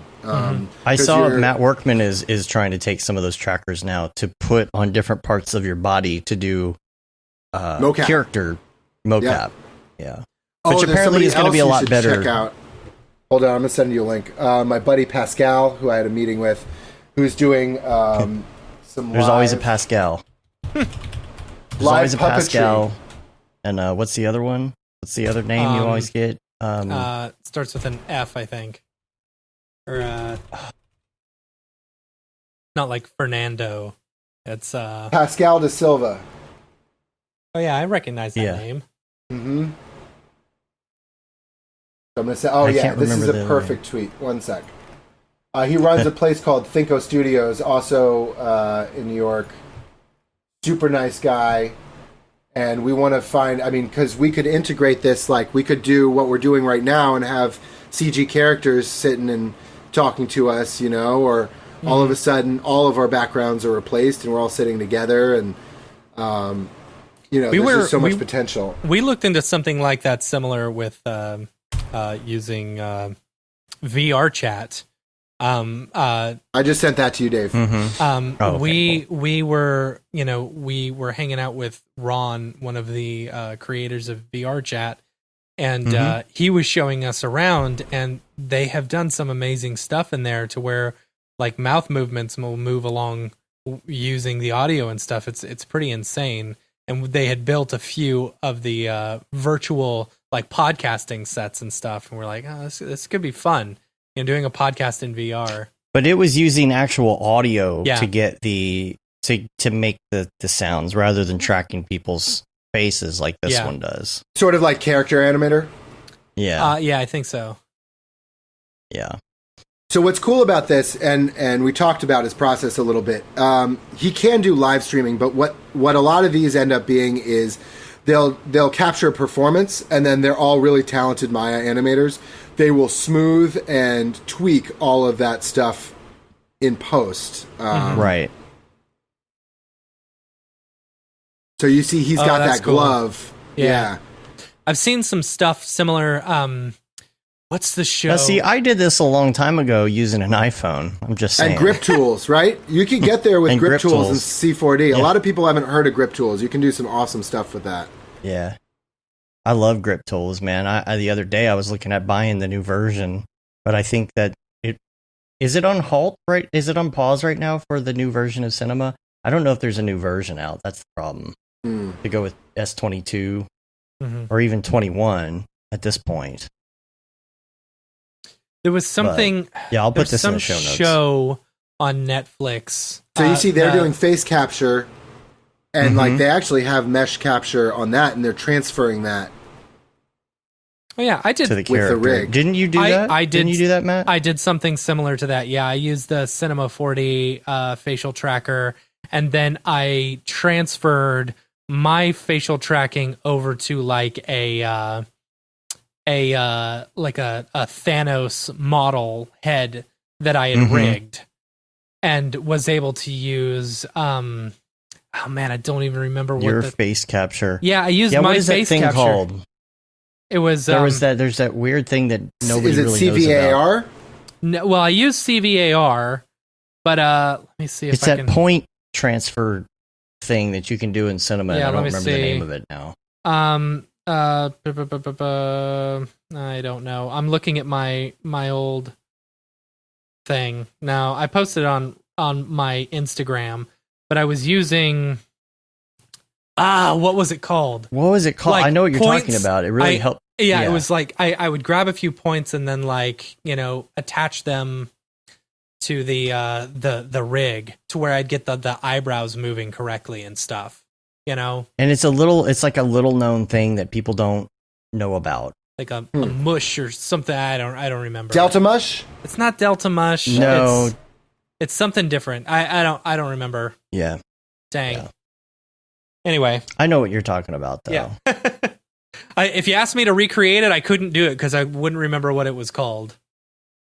And I would open up the project now, but I don't want to crash my system. Yeah, see, I was doing years ago messing with this because you could see the potential in grip tools, and this is just putting a phone on top of a camera. I mean, you're not going to get the accuracy that you're getting now with some of this stuff, but we were able to kind of get it into a green screen, throw it into the edit suite, and match it up. Do a rough key. It's kind of something you would do. That was years and years ago too. Previs. Yeah, this is 20. And it's a gyro, so you're getting like this motion, but it's not like it doesn't know where it is in space. You know what I mean? Exactly. So that's pretty limiting for long moves and stuff like that. I was actually just talking to the owner of the studio. We may be getting a green screen treadmill for tracking shots. Oh, cool. That could be fun. Nice. And it has encoders on there, so it knows like how far it's going, so it'll translate that information into Unreal. So in the last like 6 months, I picked up Houdini and Unreal, so my brain is just like falling apart. Yeah. And they're very, very different, and they're very, very similar in a lot of ways. And I find when something is fucking up in Unreal, it's some. Oh, sorry. It's usually Unreal's fault. If something's messing up in Houdini, it's usually your fault. Right? I made a game. Though. It took like 3 weeks, and I like just dove in, and I was like, "Oh, I want to learn how to make a landscape auto shader," and that was probably a mistake. I mean, my wife can tell you there were nights I was like screaming and throwing things. I thought I wasted the last 2 weeks. I'll never get this done. But I did. I got dealing something with out code there. Libraries. Good Lord, the code libraries. I didn't even get there. No, I'm like, so the auto shader stuff sort of butts into a lot of the other stuff I do with environmental art. There's an app called Gaia that I love using. So it's taking that height mesh and the texture maps, bringing them into Unreal. Unreal has really awesome ways to handle environments and landscapes, and you can just like paint your own stuff on there. Basically, what this was a test to see how fast I could create a landscape in Gaia, throw it into Unreal, grab like 3 or 4 things from Quixel, and just already have like, depending on height and angle and slope and all that stuff, crevice maps and stuff, have like a procedurally displaced landscape that has, okay, these mountain areas are going to have the mountain texture on them, and these parts are going to be grass. And let me grab that 1 sec. It's a free game if anyone wants to download it. Yeah.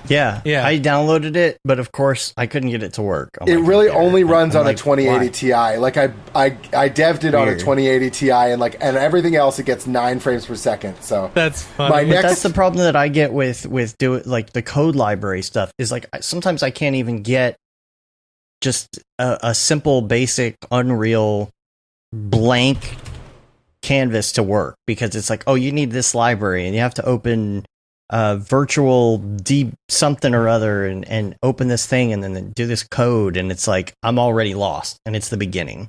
It's just the very beginning. I don't know what to do there. Teddy's all over the place. This I show. really am.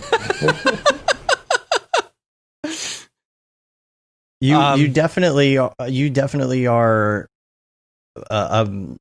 a jack of many trades, especially when it comes to like this Unreal stuff, man. It feels like it's really hard to break into, doesn't it?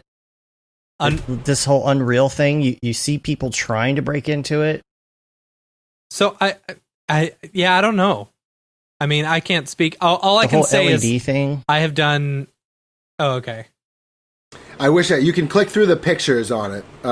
It has a real day-night cycle, right? Because that was one checkbox. That's funny, right? This is basically just to see if you can. Yeah.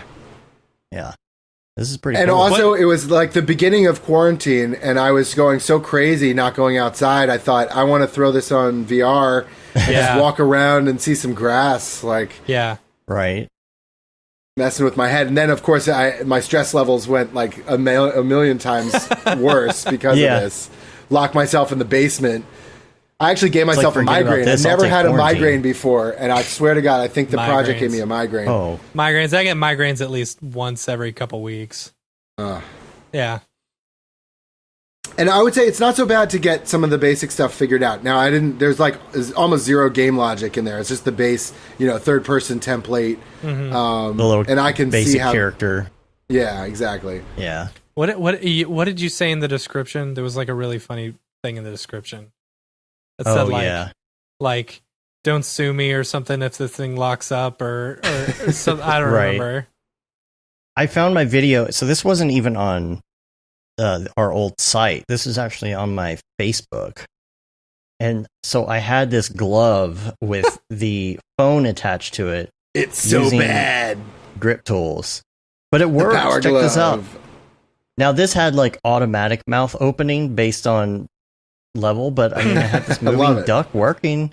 And this was, what's the date on this? I don't know. I don't even know. 9 years ago. It says 9 years ago. You know the dog, the wisdom dog. That's a great wisdom dog. Don't you know? No. You know the. What are you talking about? Oh, yeah, that dog. Yeah. That one I think was done using like a leap motion or something like that. The whole thing, and like even the head movements and stuff. I got one of those in the drawer somewhere. Are they still around? Did they just like disappear? I don't know. I think some people are still using so many them things in the space just like vanished, right? The making of that was Dog supposed of to Wisdom. Yeah, here, throw this up there. Are you putting it in the dingus? It's in the dingus. I remember you had one of these, Dave, and you're like, "Oh, this is going to be the future." And then it had really great potential. Yeah. But there was a lot of programming involved at first, and anytime the programming happens, I'm like, well, guess I'll wait for somebody to write a program with an interface. Do what? Go to 30 seconds. Yeah.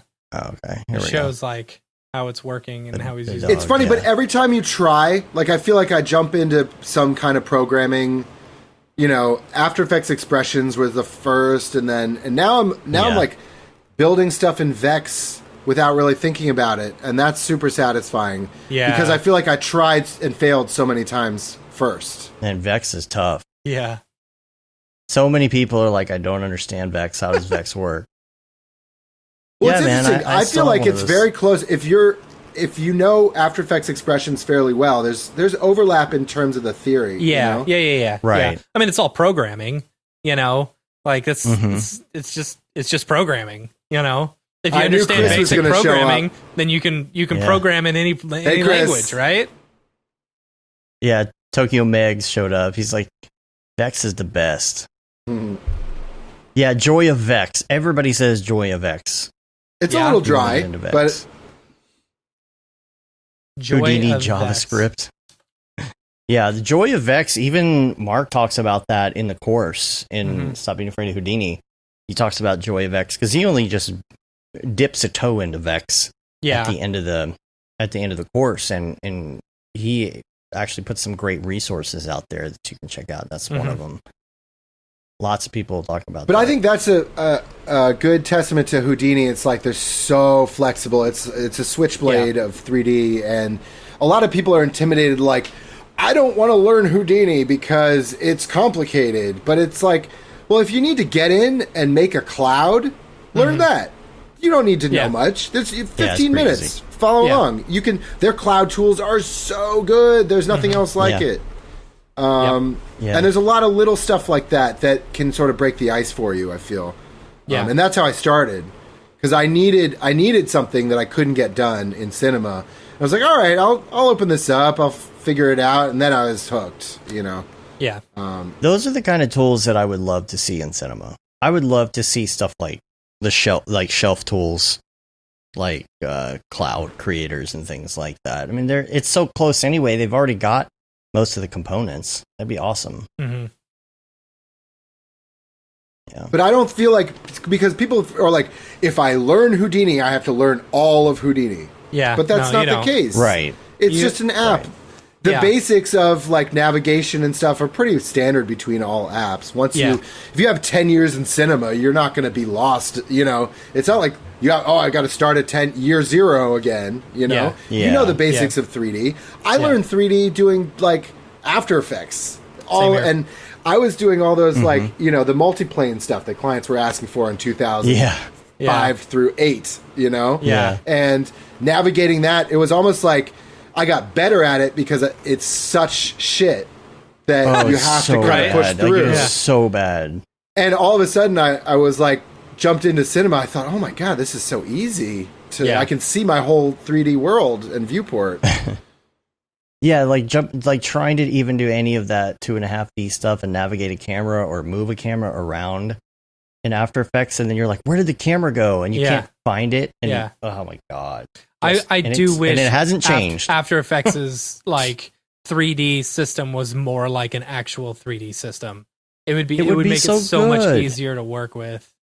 But you're dealing with like 30-year-old code base. Yeah, I know. So you can't just shove it in there. They've done it. They've shoved stuff in there or rebuilt stuff, and it takes 5 years to get back to a stable.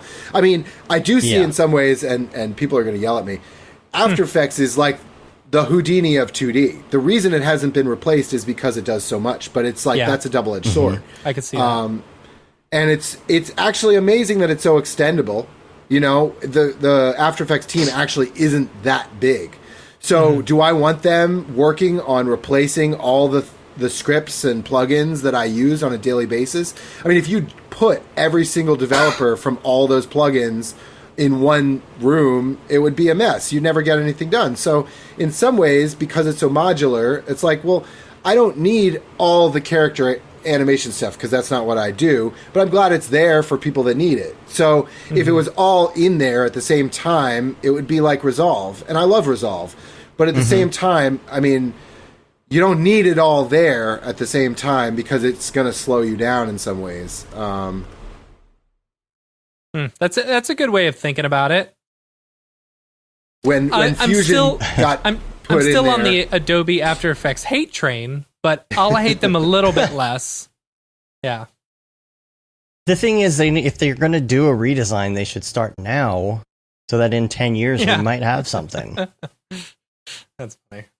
Or just start. But there really is nothing to replace it. I mean, everyone talks about, this is the next After Effects killer, but it's so comprehensive. I don't see it happening realistically. And I use Resolve. I use Fusion. I use, as you said, I use everything. But except for Nuke because I can't afford it. The After Effects killer, the After Effects replacement isn't just going to show up one day. Yeah. It is going to be a long play. It is going to be a long-term. It's going to be something that starts out as something else. It's going to be something that starts out as a small tool or something that people find really useful to jump into to do like one thing. Mm-hmm. And then all of a sudden they're going to add another thing. And then down the line, maybe a couple plugins for it come or something. It's going to be a very long game for whoever does it. And then all of a sudden in 10 years, you've realized it's replaced. It's just, there's no way it's going to happen overnight. The thing, like Teddy was saying, there's so many plugins built around After Effects, and like things that could be standalone by themselves. Like I've been saying, Red Giant needs to make all their super comp stuff standalone, or you've got, what's the Boris stuff? Sapphire. Could be its own stuff. I will say Sapphire Infusion is a really, really great tool. The OFX implementation is really great. It's like 5 times faster, especially in 32-bit 4K stuff. Mm-hmm. That's where After Effects still kind of suffers. Linear color, high-end film pipeline.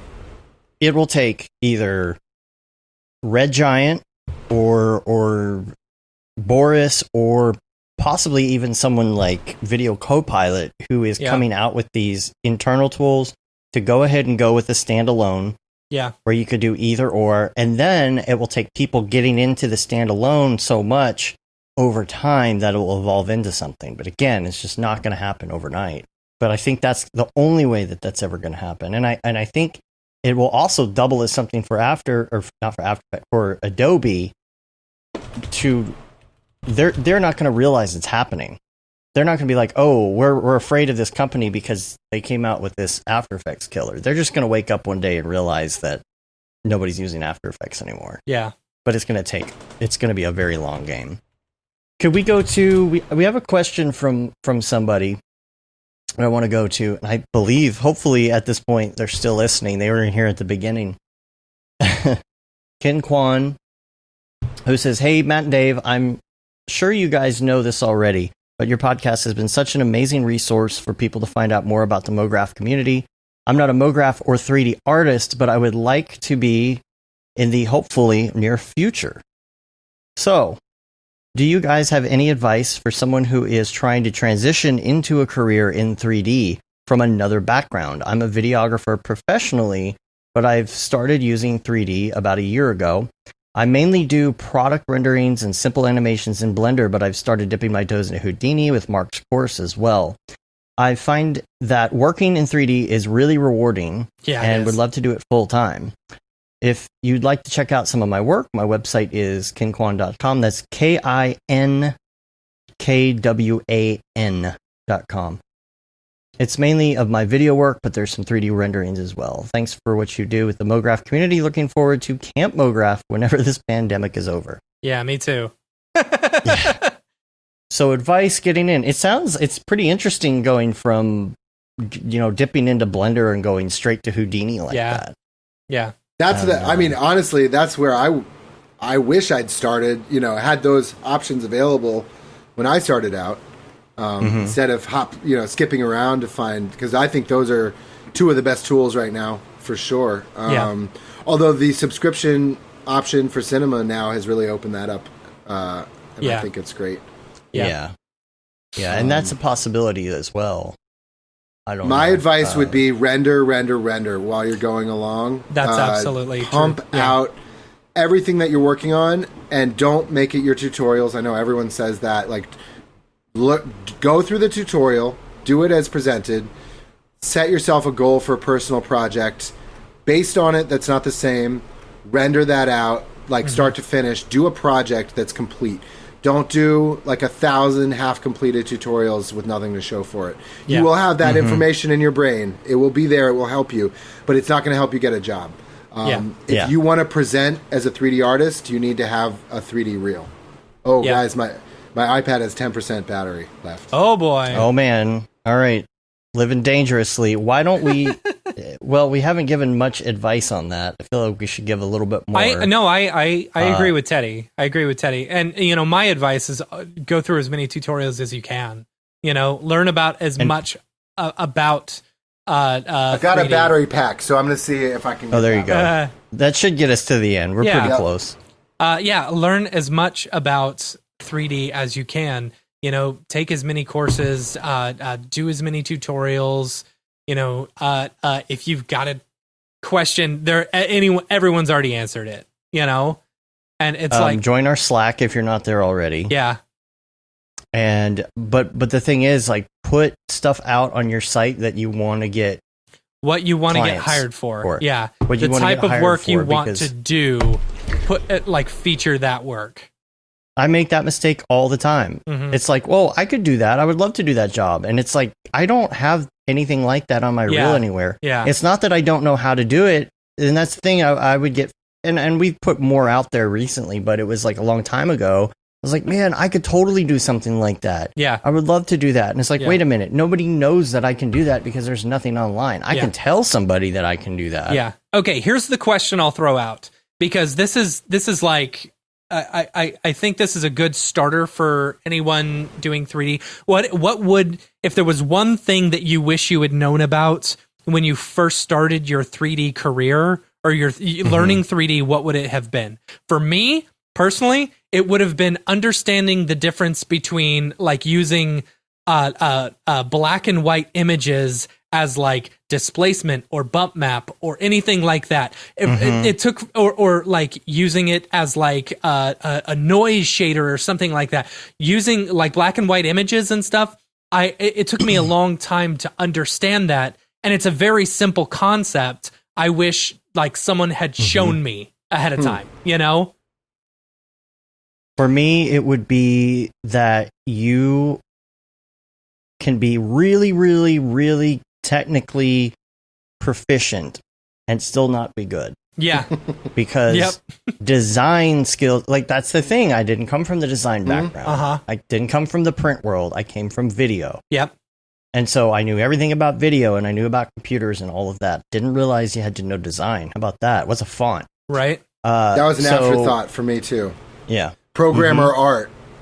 That was a term I learned very quickly. Yeah. Especially as sort of more on the like technical sim side and VFX. Because VFX, you don't think about there a lot of design in VFX, but I was thinking about this in the shower this morning, and it's like you're not just taking shower thoughts. Yeah. You're not just taking like, oh, this looks like lightning. You got to build a reference library. What kind of lightning? What's the emotion conveyed? What is the scene involved? Like, it's the same kind of client questions you got in motion graphics. And like, how are you distorting this for reality? Because I mean, there's no true reality, right? There's no one lightning. There's no platonic ideal of lightning. They're all different. Every strike of lightning is different. So it's like you got to take that and funnel it down, and that's what design is about. Like the right design for the client, for the shot, whatever you're working on. To build on what you were saying, I would say my 3D thing would be taking some cinematography courses and learning how to light things and how important lighting is for the whole thing. Like, you can't just texture something in a vacuum and then you hit it with some lights and all of a sudden it looks like garbage, Like, you got to learn how to light and how that interplays with the textures, with your bump maps, with your displacement, like, with your camera setup. Like, lighting and cameras are almost the whole job sometimes. And I would say that I was lucky to have started out from actually, like, learning darkroom photography, but at the same time there's so much more that I wish I'd known in the beginning to make the renders better. Because even back in like the 90s and early 2000s, I think one of the things that really separates when you look at someone's reel, like a professional from someone learning, technically they might have good textures and all that, but their composition is crap, the lighting isn't very good, they're using that default camera focal length, and like learning about different focal lengths and stuff like that. Oh, I know somebody's course that's coming out really soon that is going to cover a lot of that, and it's not on our platform either. And I can't talk about what it is yet. but it's going to be good. It's going to go over a lot of that.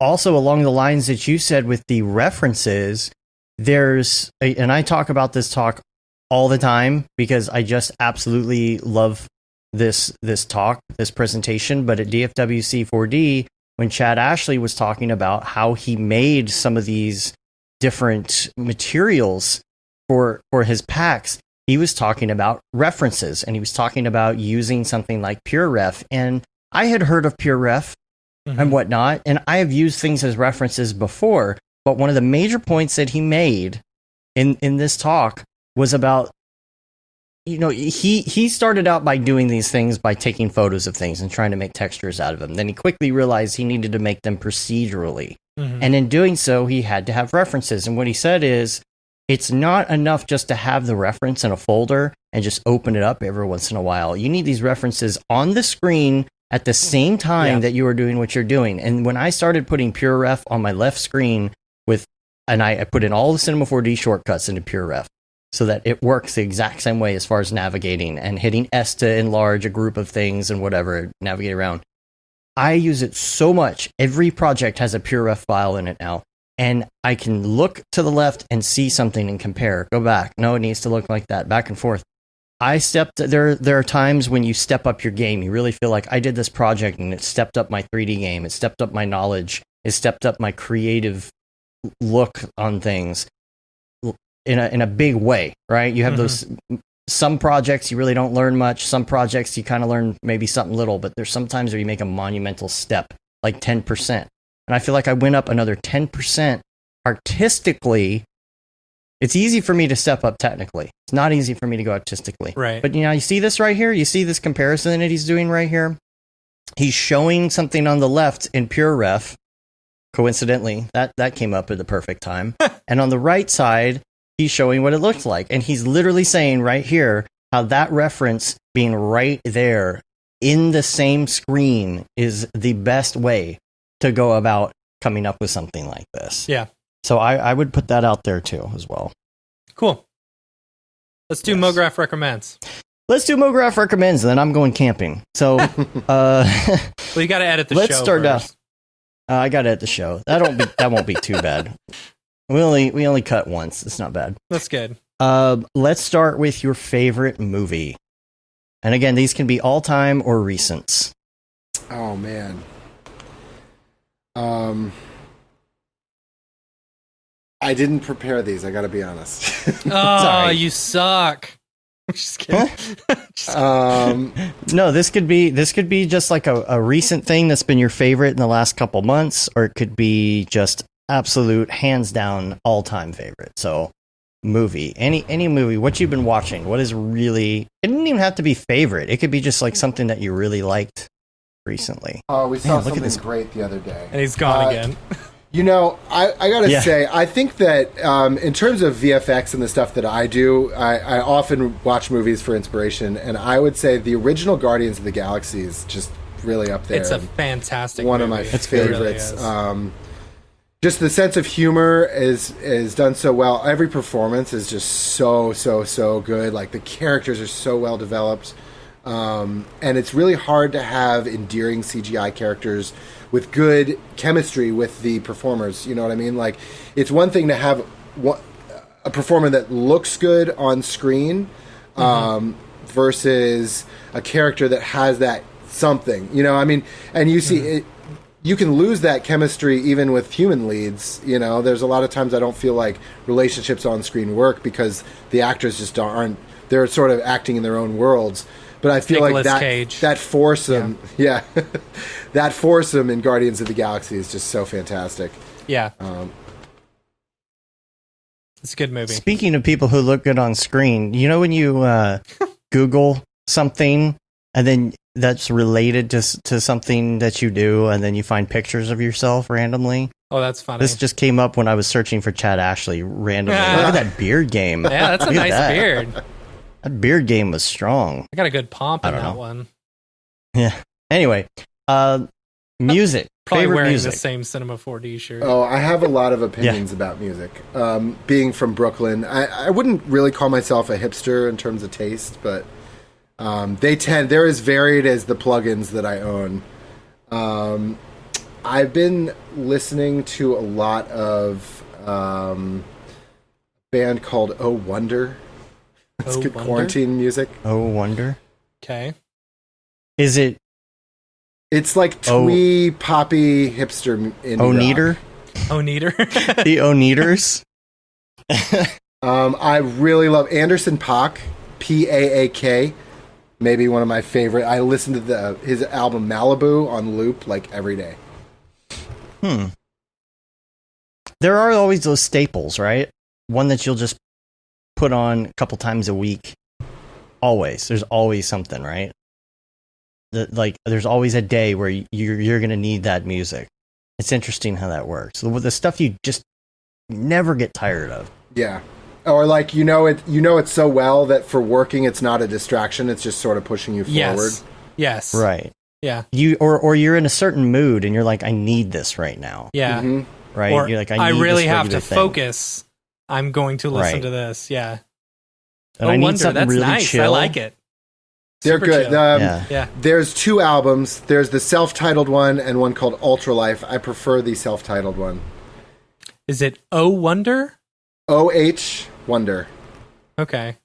Not 01 DER. Right. No. 01 DER. And definitely check out another Anderson .Paak, Paak, the album Malibu. Just, I mean, man, it's stunning. That's funny. How about this photo? Yeah. That's when the Paul Babb shirt was new. Yep. We listen to a lot of the That's funny. Decemberists in my house. My wife loves them too, so that's yeah. I always love on the in the background. Decemberists. I've seen them. How about the Long Winters? You know, the Long Winters? We were both born in December, so maybe that John was Roderick. What day's your birthday? the 15th. Okay, I'm the 3rd.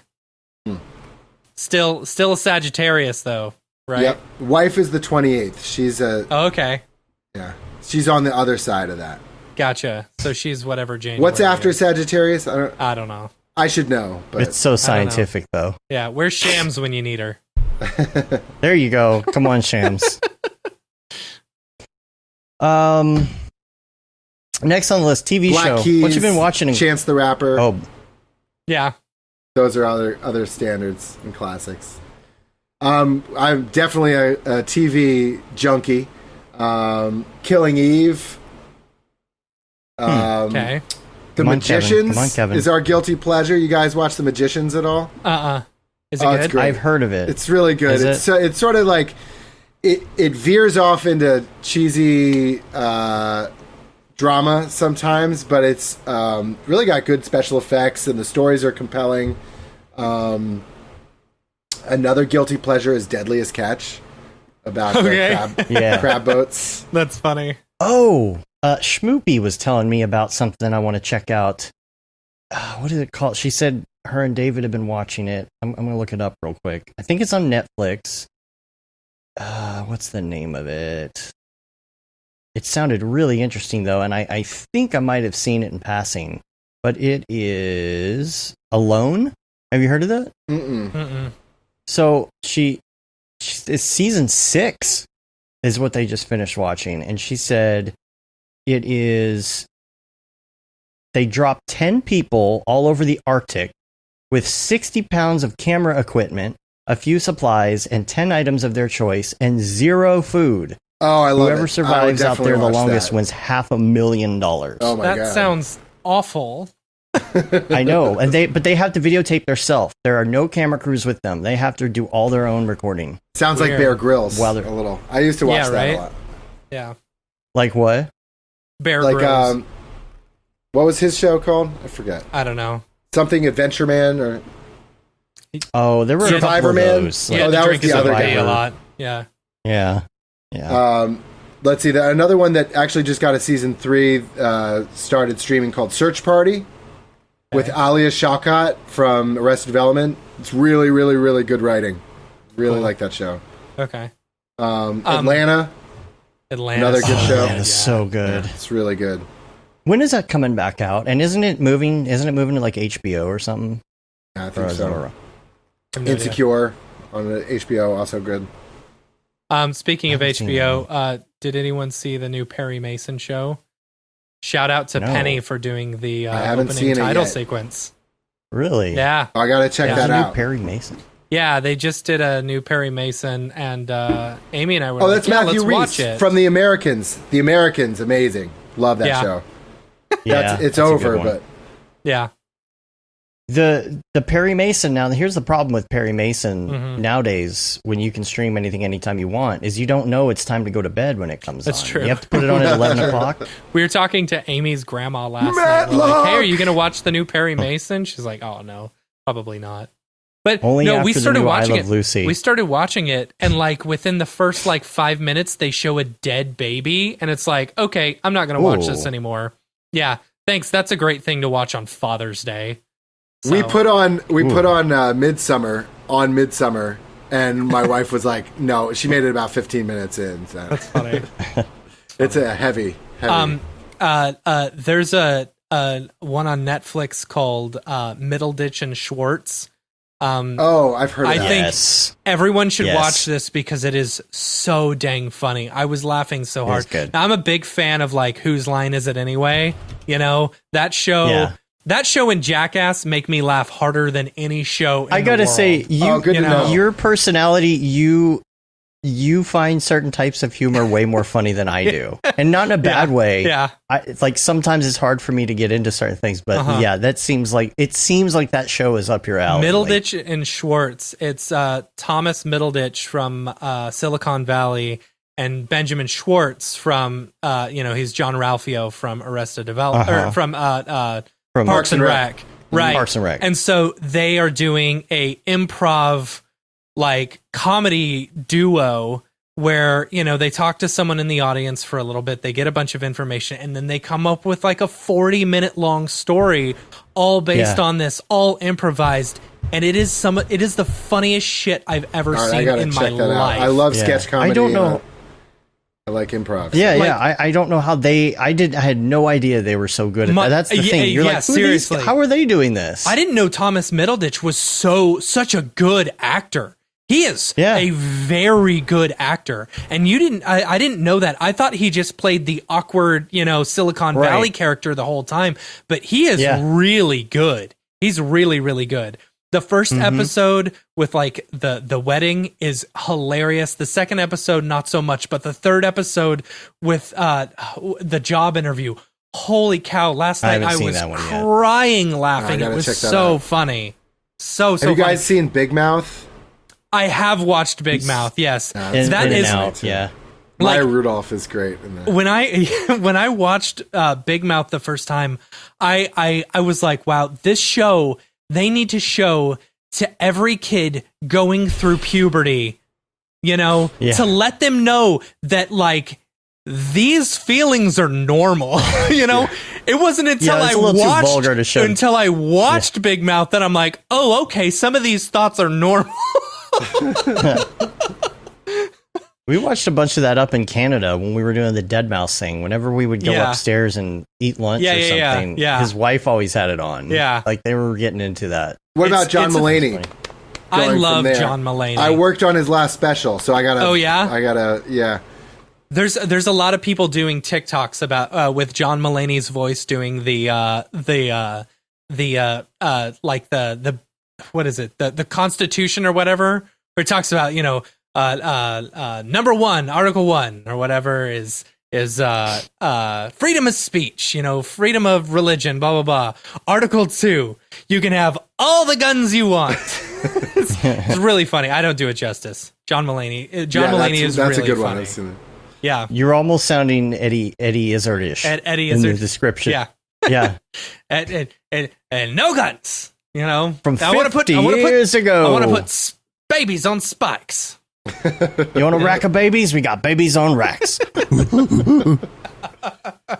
What a great. Yeah, I did the special VFX for one of the segments on Lunch Bunch, it's like the kids oriented John Mulaney and the Lunch Bunch. Oh, that one. Yeah. I watched a little bit of that one. Yeah. The song very and different dance than his number normal stand-up stuff. David Byrne. That was Rotobrush and Mocha.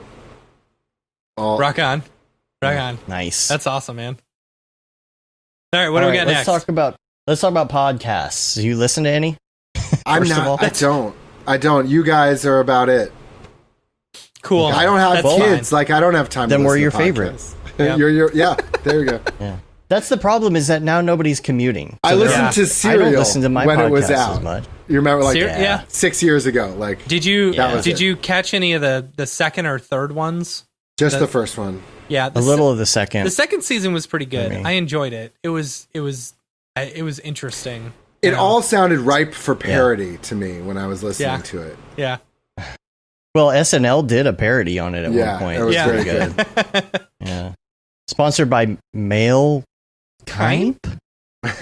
Every time we open our MailChimp and we're on Skype, Matt and I are like, Mail Kymp?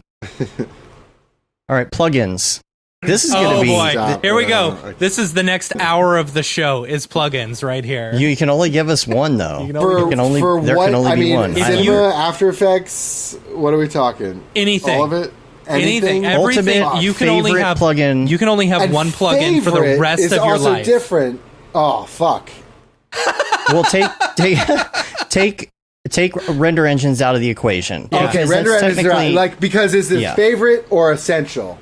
I mean, because that's different. If you were stranded on a desert island, forget about the fact you don't have electricity. No. What is the one plugin that you would bring? No, you're stuck at a studio. They have nothing. And no host app. They have a budget You're in for quarantine. one plugin. What is the plugin you buy? Fuck. After Effects. No. I mean, what's the work I'm doing? What's the you work have I'm doing? After Effects, you have Cinema 4D, you have Fusion, you have all your base programs, but you can only have one plugin. What is it? Do you need particles? And we're talking hard, this is I mean, I would general, say right? the cheating answer would be Sapphire because it has Mocha built in, right? Right. Okay. Mm. Well, there you go. We're talking After Effects. Yeah. Um, The Sapphire that's also pretty works good. for Fusion, right? Oh. Yeah. Yeah. So So, I mean, Mocha Pro would be up there. But see, that's tricky because it's like you get Mocha Lite, which is 80% of what you really need. Right. In After Effects. Yep. In After Effects. Most people don't realize. Not I mean, most people. A lot of people don't. Particular, because of the stuff that I do, is so versatile. Mm-hmm. I mean, I'd probably give it to Particular. So Just because there's would so you much just stuff do you can like do with full it. on Red Giant Universe and then you're good to go? Yeah, does that count? I mean, that seems like cheating too. If I you're don't saying one know. plugin. One I don't plugin. know. I love Forester. Forester in Cinema 4D for environmental stuff is, you know, yeah, that's a good one. close. What? Okay, let's do this because we know all your favorite. Okay. What is like a plugin that you use that maybe not a lot of people know about that is like a must have for you? Okay, hold on. I'm going to open up my AE Scripts account. Oh boy! Oh man, is it? Oh, you guys want to see something? Hold on. How many of those do boy. you have? Well, you're limited to 50 per page, right? How many pages do you think I have? Oh gosh! Oh geez. How many pages do you have? I'd be lucky if I even have like 5 or 10 Plugins, right? Not pages. plugins. Three AE. pages. of Wow, 50. 150 plugins. You have 150 plugins? 150 plugins. That's ridiculous. Okay, I got a great one a lot that of people tax might not write-offs. use. That's sort of two. FTUV Pass. FTUV pass. FT. I think it's free Fields, too. transitions. I don't know. What does it stand for? So FT. it's no Francois Tarlier, FT, is the developer, and then it takes a UV pass from a 3D app and lets you basically remap a texture on any 3D render in post, and that saved my ass so many times. Oh, It's like that's remap. Cool. Yeah, it is. It is remap. It's basically the same thing with fewer options to it. What's then there's remap? also that's thing. remap is Revision Effects' UV pass handle. Oh, gotcha. Okay. Yeah, So yeah, I mean, yeah. you know, I would say in terms of critical stuff, Real Smart Motion Blur is up there. Yeah. I use Right. that on almost every project. Neat Video is up there. I use that on almost every project. A lot of people say that. You cannot do a clean green screen key without neat video. Like maybe you've gotten one without it, but it would be 100 times better with it. I would say, all right, here. I think the answer is Quick Menu 2 for After Effects because it's the Cinema 4D Commander in After Effects, and it pulls up all of your plugins and scripts. Is that the Video Copilot one? No, it's better than the Video Copilot one because that one cannot access effects presets or scripts, I believe.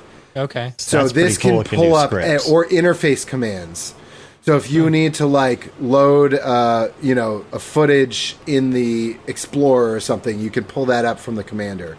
And it's like, I mean, it probably saved me days of time, and because you can just be like keyboard shortcuts for everything and pull up a solid, throw an effect on it, change your color stuff. Yeah, I mean, everything you can do in the After Effects interface, you can now do with a keyboard shortcut.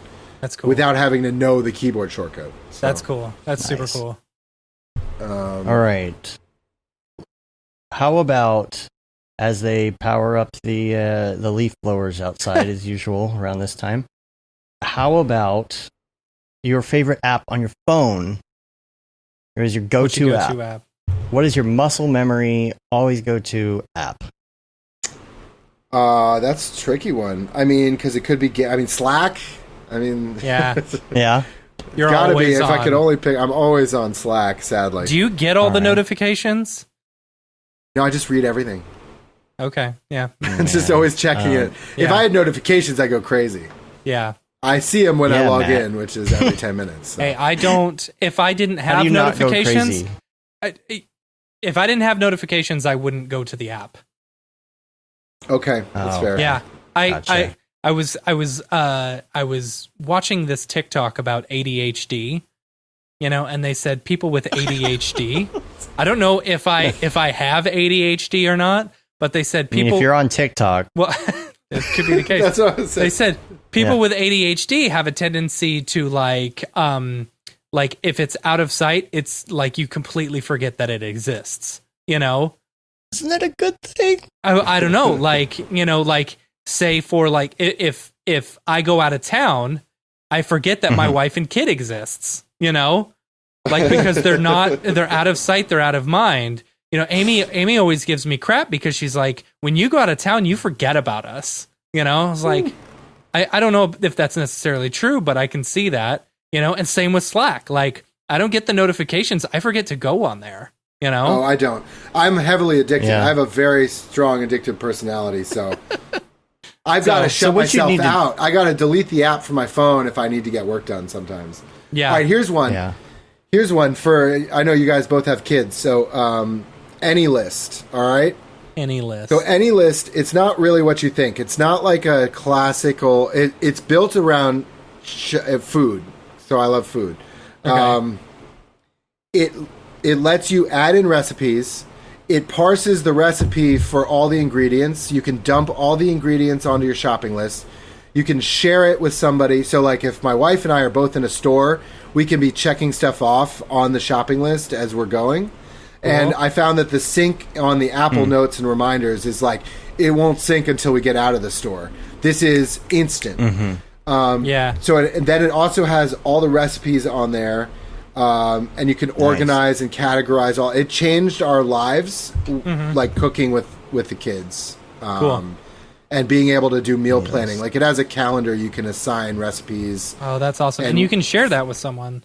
And you share it, like we have the family sharing. That's awesome. Is this one of those things where but once you get in, you have to pay to get more, or is it free? Or? I believe it's either a one-time, it may be a subscription. Whatever it costs, it's been worth it for us because we've saved so much money on groceries now. And then you can also have other kinds of lists. Like it doesn't have to be food, but it auto-categorizes everything into produce and medicine and whatever it is. It's got its own database it's looking against. So it's just so handy. It's cool. We cook every night now, obviously out of pretty much requirement. But even before then, we were only getting takeout or delivery once a week or so. Have you worried about it much since Now, did you have coronavirus? Was it possibly?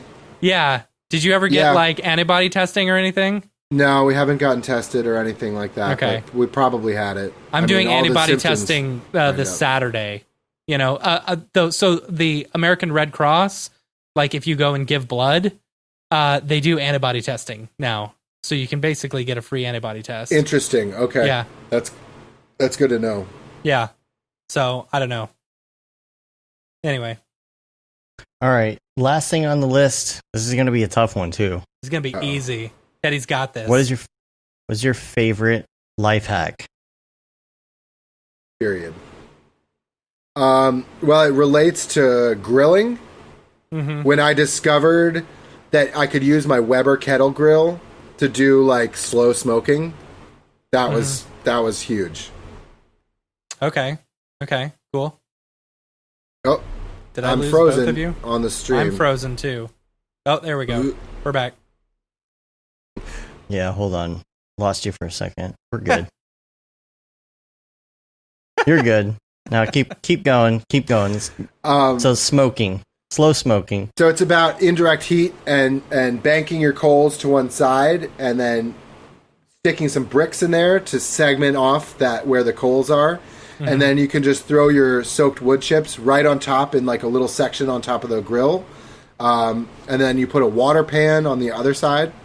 And then that creates a circulation of heat and smoke inside. And you can smoke anything. I'll smoke anything. All right. Cool. All right. Yeah. We're going to need a demonstration. Tutorials, please. Please. What render engine? What render engine I'm did you Redshift smoke all that the way with? right now. Yeah. Nice. I actually just recently got usage-based licensing set up with Deadline. So that's a huge game changer. Yeah. Oh. Yeah. Well, but it took a while. Months. Well, it is Deadline. Ironically, Deadline is the hardest thing to set up. So I got to get out of here. Yeah, I got to go to the bathroom. Let's get out of here. To get camping. So we're going to take off. Man, this has been great conversation. We were talking the other day. I was like, dude, we're going to have plenty to talk about. Yeah. We could go on and on. It's fun. And can't wait to hang out, of course, in person. And no favorite books? Come on, guys. Nope, sorry. No, we changed. Well, we kind of changed it. We go back and forth. We always said if you, we used to have, what was it? It was app or book or... It was favorite Chrome extension. Yeah. Or you could say book, and then we changed it. That's all. Chrome extension or book. Same thing. Yeah. Like you do. Yeah. Yeah, we're gonna roll out of here. I gotta get the show posted and things, and so make sure that you check us out on iTunes. Leave a review; it helps get our ratings up. You can subscribe on your podcatcher of choice. Subscribe to our newsletter. I'm gonna need to send that out. Maybe, gosh, time is flying. Yep. In the next couple of weeks here. Say you've been there, done that. Got the T-shirt with the Mograph logo tee, the Paul Babb Feel the Bab 2020 shirt. All the profits from that go to Doctors Without Borders. The Render Things t-shirt, hoodie, and long sleeve tee, and of course the That Render Is Fire t-shirt, which you're only allowed to wear ironically, unless you're shams. Unless you're shams. That render is fire. That render is fire. Teddy, where can people find you on the interwebs? www.rad-science.com. That's the new site. Rad Science. And it's I need a big under construction banner with my GeoCities logo. With the GIF. Right. Yeah. It's, but there was I sent you a link to some of the recent stuff. I would say my claim to fame currently is I was the VFX department on a Comedy Central show called Alternatino with Arturo Castro. We had a team of about 4 or 5 people doing that. That was super fun. I want to do more whole department shows like that and coordinating handoffs with their post-production and stuff. It was like a crazy challenge. And I was doing that at the same time I did the Tool Farm job, and it almost broke me. But, nice. But we got it out. So I'll put a link to that video you sent me there in the show notes as well too. And if you on Instagram and all that, you're Rad Scientist on all the things. I am on the Twitters and things. Probably maybe Teddy Gage on Instagram. I got to look that up. But okay, certainly on Twitter, that's probably where you're going to find me most active. It's Teddy Rocksteady. Yeah. That's right. That's right. Okay, yeah. And I believe that's the same for Instagram, too. Cool. All right, well, because it's a Bob Marley song. Show notes. Oh, okay. That makes sense. Smoke weed every day and Black Lives Matter. Smoke weed every day. If you don't say that at the end of the song, you just don't get it. Yep. You know what I'm talking about. I know the song. Yeah. Put it in the air. Yep. Put it in the air. Ooh wee. Ooh wee. All right. We're gonna get out of here. Sticky. Gentlemen, it's been a pleasure. Oh my gosh. Thank you for having me. I gotta go to the bathroom. Okay. All right. Yeah, thanks a lot. Remember, we're on Facebook, Twitter, Instagram, Periscope, YouTube, Mograph.com. Check us out. Subscribe to all the things. We're going to get out of here. Until next time, I'm Dave. And I'm Matt. And you're Teddy. Teddy Gage. Yeah.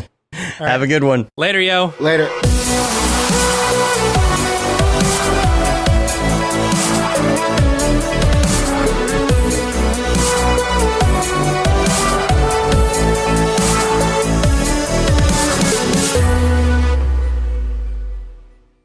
Pretty good, I guess. Mograph.com, an online resource for motion graphic artists. Start your week with the Mograph podcast. Industry news, interviews with your favorite artists, and terrible humor. Watch live shows and interviews from Mograph events like NAB, SIGGRAPH, Half-Res, and local meetups. Our Mograph Talks feature live demos and motivation from artists all around the world. Sometimes you gotta make stuff that you're not gonna put on your reel, and I'm not here to judge. What if Rick and Morty show up for the countdown at midnight? That's where I peaked in life, in my career. We gotta stop this thing, Rick! It's gonna kill us all!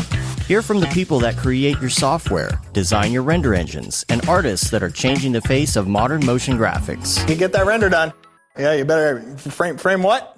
Mograph tutorials and online classes will teach you about Cinema 4D, After Effects, as well as other popular software and render engines. Throw in the HDR Studio, take the render settings, pick the HDR, put in a reflection, and gorgeous. Branch into new software. Learn time-saving tips, techniques, workflows, and lessons that'll keep you up to date in the world of motion design. Oh, brother, those are some of my favorite elves. I love projects that scare me. When our art director comes to us and asks for something that I had never done before, man, it gets me pumped. Join the conversation in our live sessions. Check out our plugins or join the hundreds of daily active users in our Slack channel for technical help, advice, contests, or just to joke around. Real nice banana. Ah, that's so funny. All right. I'm going to live forever. Subscribe today and get the latest updates on our YouTube and other social media channels. Take all your dreams and just do it! We don't care how you get here, folks. Just get here. Subscribe to Mograph.com.